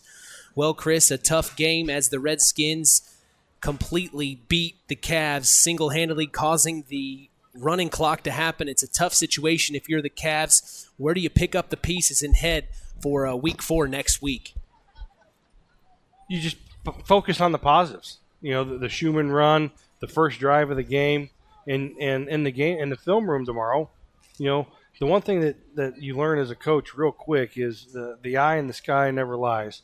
Okay, you learn that in a game like this, you know, you're feeling pretty dejected until you get home and you watch the film, and it's never as bad as what you think. Okay, it's never as bad as what you think. And on the flip side of that, with Knox, you're feeling pretty good right now. And when you go home and you watch the film, it's never as good as what you thought it was. There's still room for improvement. So what's going to happen? You know, Zahner will watch this film tonight, and when they break down the film and when they go through it, they're going to point out a lot of positives that they saw, and that's something that you're going to build on. Well, if you're Russ Radke and the Knox Redskins, you're happy about winning today. Total rehash from last week. They made sure that they put that behind them. If you're Russ Radke, Chris, how happy are you with the Redskins tonight? Well, you're always happy with a win anytime you can get it. So again, now Russ, you know, now he can actually talk about next week. You know, it's one of those things. The Knox North Judson game, it's special. It's one of the most heated rivalries in the state of Indiana. So now that this game is over, it's on to North Judson now, and it can now be officially talked about around the area. Well, and I'm very excited for that game. Like we talked earlier, it'll be my first football matchup between the Redskins and the Blue Jays. I'm very excited about it. I had a little bit of a taste of that back in 2014 with the basketball game the night before Thanksgiving, but this is a different ball game. This is football. And this is football country, especially when you're talking the Redskins and the Blue Jays facing each other. As we have the stats from our statistician here on the field, Tim Knowlton. What does Tim hand you there, Chris? All right, let's go through some of these stats here. First downs, Knox had 20, Culver had 9. Culver, 80 yards rushing on 24 carries, had 42 yards passing, total for 122 yards on 33 plays, 4 of 9 through the air. The Knox Redskins, 416 yards on the ground on 37 carries, 82 yards through the air on 4 of 5 passing. Again, 42 plays, almost 500 yards of offense for the Knox Redskins. And again, for the second week in a row, Knox did not punt, did not have to punt. Again, another week. Pretty impressive. So, again, you kind of wonder how that punt team is for the Redskins. They've never had to use it. Well, so I was starting to wonder about the field goal unit. Yeah. I didn't know if we were ever going to see a kick. You know, Russ had told me in practice, you know, here's our new kicker. Go watch him kick. He hadn't kicked until week 3. He did a fantastic job, and he's got to be proud about that. And penalties, Culver penalized 8 times for 78 yards, and most of those came in the first half, and they were of the variety of the 5-yard false start penalties. They'd get a little bit of momentum, and then all of a sudden somebody would jump and would back themselves up. So Knox penalized 10 times for 137 yards time of possession. Culver had the ball for 24 minutes, 37 seconds. Knox 21 minutes, 33 seconds. Individually, rushing, Culver, Shane Schumann had 16 carries for 81 yards. Ethan Binion, 4 carries for 5 yards. Evans, 1 carry for 1 yard. Cadle, 3 carries for -7. For the Knox Redskins, Cohen Watson, 8 carries for 146 yards. Rowan Jordan, 3 carries for 84 yards. Jake Conroy, 8 carries for 80 yards. Xavier Roman, 7 carries for 60 yards, and Miles McLaughlin, 10 carries for 39 yards, and Kagan Everidge, 1 carry for 7 yards. Passing, Jason Cato was 4 of 9 for 42 yards. Colin Watson, 4 of 5 for 82 yards and 1 score. Shane Schumann had a reception for 14 yards. Cato had a reception for 13 yards. Ryan Beam, 1 reception for -2 yards. Aiden Saibo, 2 receptions, 34 yards. Alex Wackel had the big one, 1 reception for 31 yards and a score. Logan Taylor, 1 reception for 17 yards. Well, we appreciate the Knox statistician, Tim Knowlton, for sharing that information with us. Is there anything else you'd like to add, Chris? No. A lot of points on the board for the Redskins. I'll tell you what, it's like a pinball machine the last 2 weeks for them offensively. Absolutely, and we appreciate Tim Knowlton sharing the stats for tonight, the official stats, as we're going to take a break, but don't go anywhere. The Stark County Co-op Play of the Game is next. You're listening to the Collins Insurance Postgame Show on Kankakee Valley Broadcasting's WKVI. Collins Insurance Agency in Knox has done it again. They have earned the distinction of preferred agency partner from the Western Reserve Insurance Company. Can't touch this. So what does that mean for you? Collins Insurance Agency provides themselves in taking care of its community. That means providing the best insurance that keeps you and your family safe in a time of need. And with this honor, Collins Insurance Agency looks forward to providing Stark and surrounding counties the best customer service you and your family deserve. Collins Insurance Agency in Knox, living the golden rule by treating you like family.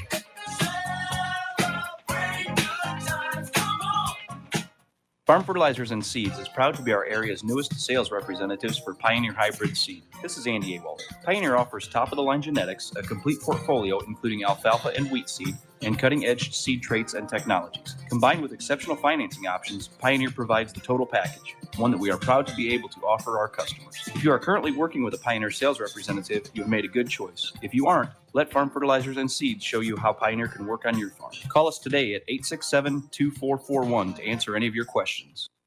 And we're back here. It's time for the Stark County Co-op Play of the Game. Now, let's return to the voices of WKVI Sports Director Mitch Columbi and Sports Analyst Chris McGowan. Hey, sorry about that, John. We are back here for the Stark County Co-op Play of the Game. As I jumped the gun on that, I was really excited to announce this one. Chris, what is our Stark County Co-op Play of the Game tonight? Well, it happened in the second quarter, 16-8 ball game, and Culver has Knox pinned back 4th and 20, and Alex Wackel breaks free in the secondary, and Colin Watson does a good job of scrambling around and finding him for a 31-yard touchdown pass on a 4th and 20 play in the second quarter to put Knox up 24-8, and they never looked back from that point. So the Stark County Co-op Play of the Game at 7:39 in the second quarter, Colin Watson to Alex Wackel for a 31-yard touchdown on a 4th and 20. Can't wait to go back into the recording and hear that hear that call, as it was very exciting with Wackel. But we're going to take one more break and come back for the 5-star player of the game. You're listening to the Collins Insurance Postgame Show on Kankakee Valley Broadcasting's WKVI. The Stark County Co-op has been a member-owned farm services co-op in Stark County since 1928. That's over 90 years, and they're still providing the same quality agronomy services to the farming community of Stark and surrounding counties. The Stark County Co-op is an LP and fuel provider. The Stark County Co-op purchases grain at both locations, Hamlet and Browns. You can reach them by phone at 1-800-782-3392, the Stark County Co-op. For that major cleanup or building project at your house or business, Lap Waste of Monterey offers dumpster rental and trash removal with efficiency and reasonable pricing. Lap Waste provides you with a dumpster rental to meet all your practical needs. Your trash removal needs may include things like refrigerator disposal, construction or yard waste removal. Whatever the need, call Lap Waste at 574-542-4019 or book online. For your trash removal needs, there's no waste with Lap Waste. Time to announce the Ashley Derrickson 5-star player of the game. Mitch? Thanks, John. It's time now for our Ashley Derrickson 5-Star Player of the Game, giving in memory of Ashley Derrickson, a 2008 graduate of North Judson St. Pierre High School who battled cancer throughout her high school career before losing that battle on December 12th of 2008. We'll tell you who's earned that honor after this word from 5-Star. 5-Star, the largest meat and grocery store in the area, focused on quality, value, and customer service. The 5 stars in the name of the store come from 5 family members of the original owners serving in World War II, each one represented by a blue star on a flag hanging in the front window of the family home. That's why even decades later, 5-Star is known for its dedication to service. Now that dedication means savings for you. 5-Star, one of the We Care stores, the area's largest meat and grocery store, focused on quality, value, and customer service. Located, you know where, in the Knox Mall. Welcome back to the Collins Insurance postgame show as it's time for the 5-Star Player of the Game. Our sports analyst Chris McGowan is on hand to let us know who the 5-Star Player of the Game is. Chris. Drum roll, please. The Ashley Derrickson 5-Star Player of the Game. Where's number 12 for the Knox Redskins? The quarterback, Cohen Watson. 8 rushes for 146 yards, 1 touchdown on the ground, and threw for 82 yards more and another score.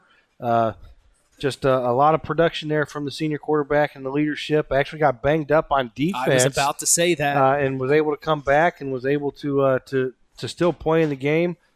Showed his toughness there. And, again, our Ashley Derrickson 5-Star Player of the Game. Congratulations to Cohen Watson. I would also like to take this opportunity right now. I do have a score update from Liberty Field over in North Judson. North Judson, I believe that's a final at 62-0. Over Calumet Christian. And I would also like to take this opportunity. It's my understanding that Cheyenne Allen actually scored in that game, and I think last week he actually tied the all-time points record at North Judson. So with another score tonight, I think we'll get the confirmation from Coach Lambert in the morning, but I think that puts Cheyenne Allen at the all-time leading scorer in North Judson football history. And I do believe we may be we will be at the game next Friday, but there is another record I believe Brett Lambert had mentioned that we may be there to witness next week against the Redskins. I forget exactly what that is. All-time rushing record. That's what it is. So not only has the touchdown record. Yeah, the points scored record been broken. Now he'll get next week. Possibly. Potentially. Potentially, yes. Well, that'll be a good game to call as we will be on hand for that game. 6 Central start time for our pregame as it will be in North Judson as the Knox Redskins come to town. The cross-county battle that we all know so well. So that's our 5-Star Player of the Game, our senior quarterback for the Knox Redskins, Cohen Watson. This has been part of the Collins Insurance postgame show. From all of us here at Kankakee Valley Broadcasting, we want to thank our in-game producer, Marilla Schaefer, as well as Chris McGowan, our sports analyst. I am Mitch Columbi. The tradition continues. This is Indiana High School Sports on Kankakee Valley Broadcasting's WKVI.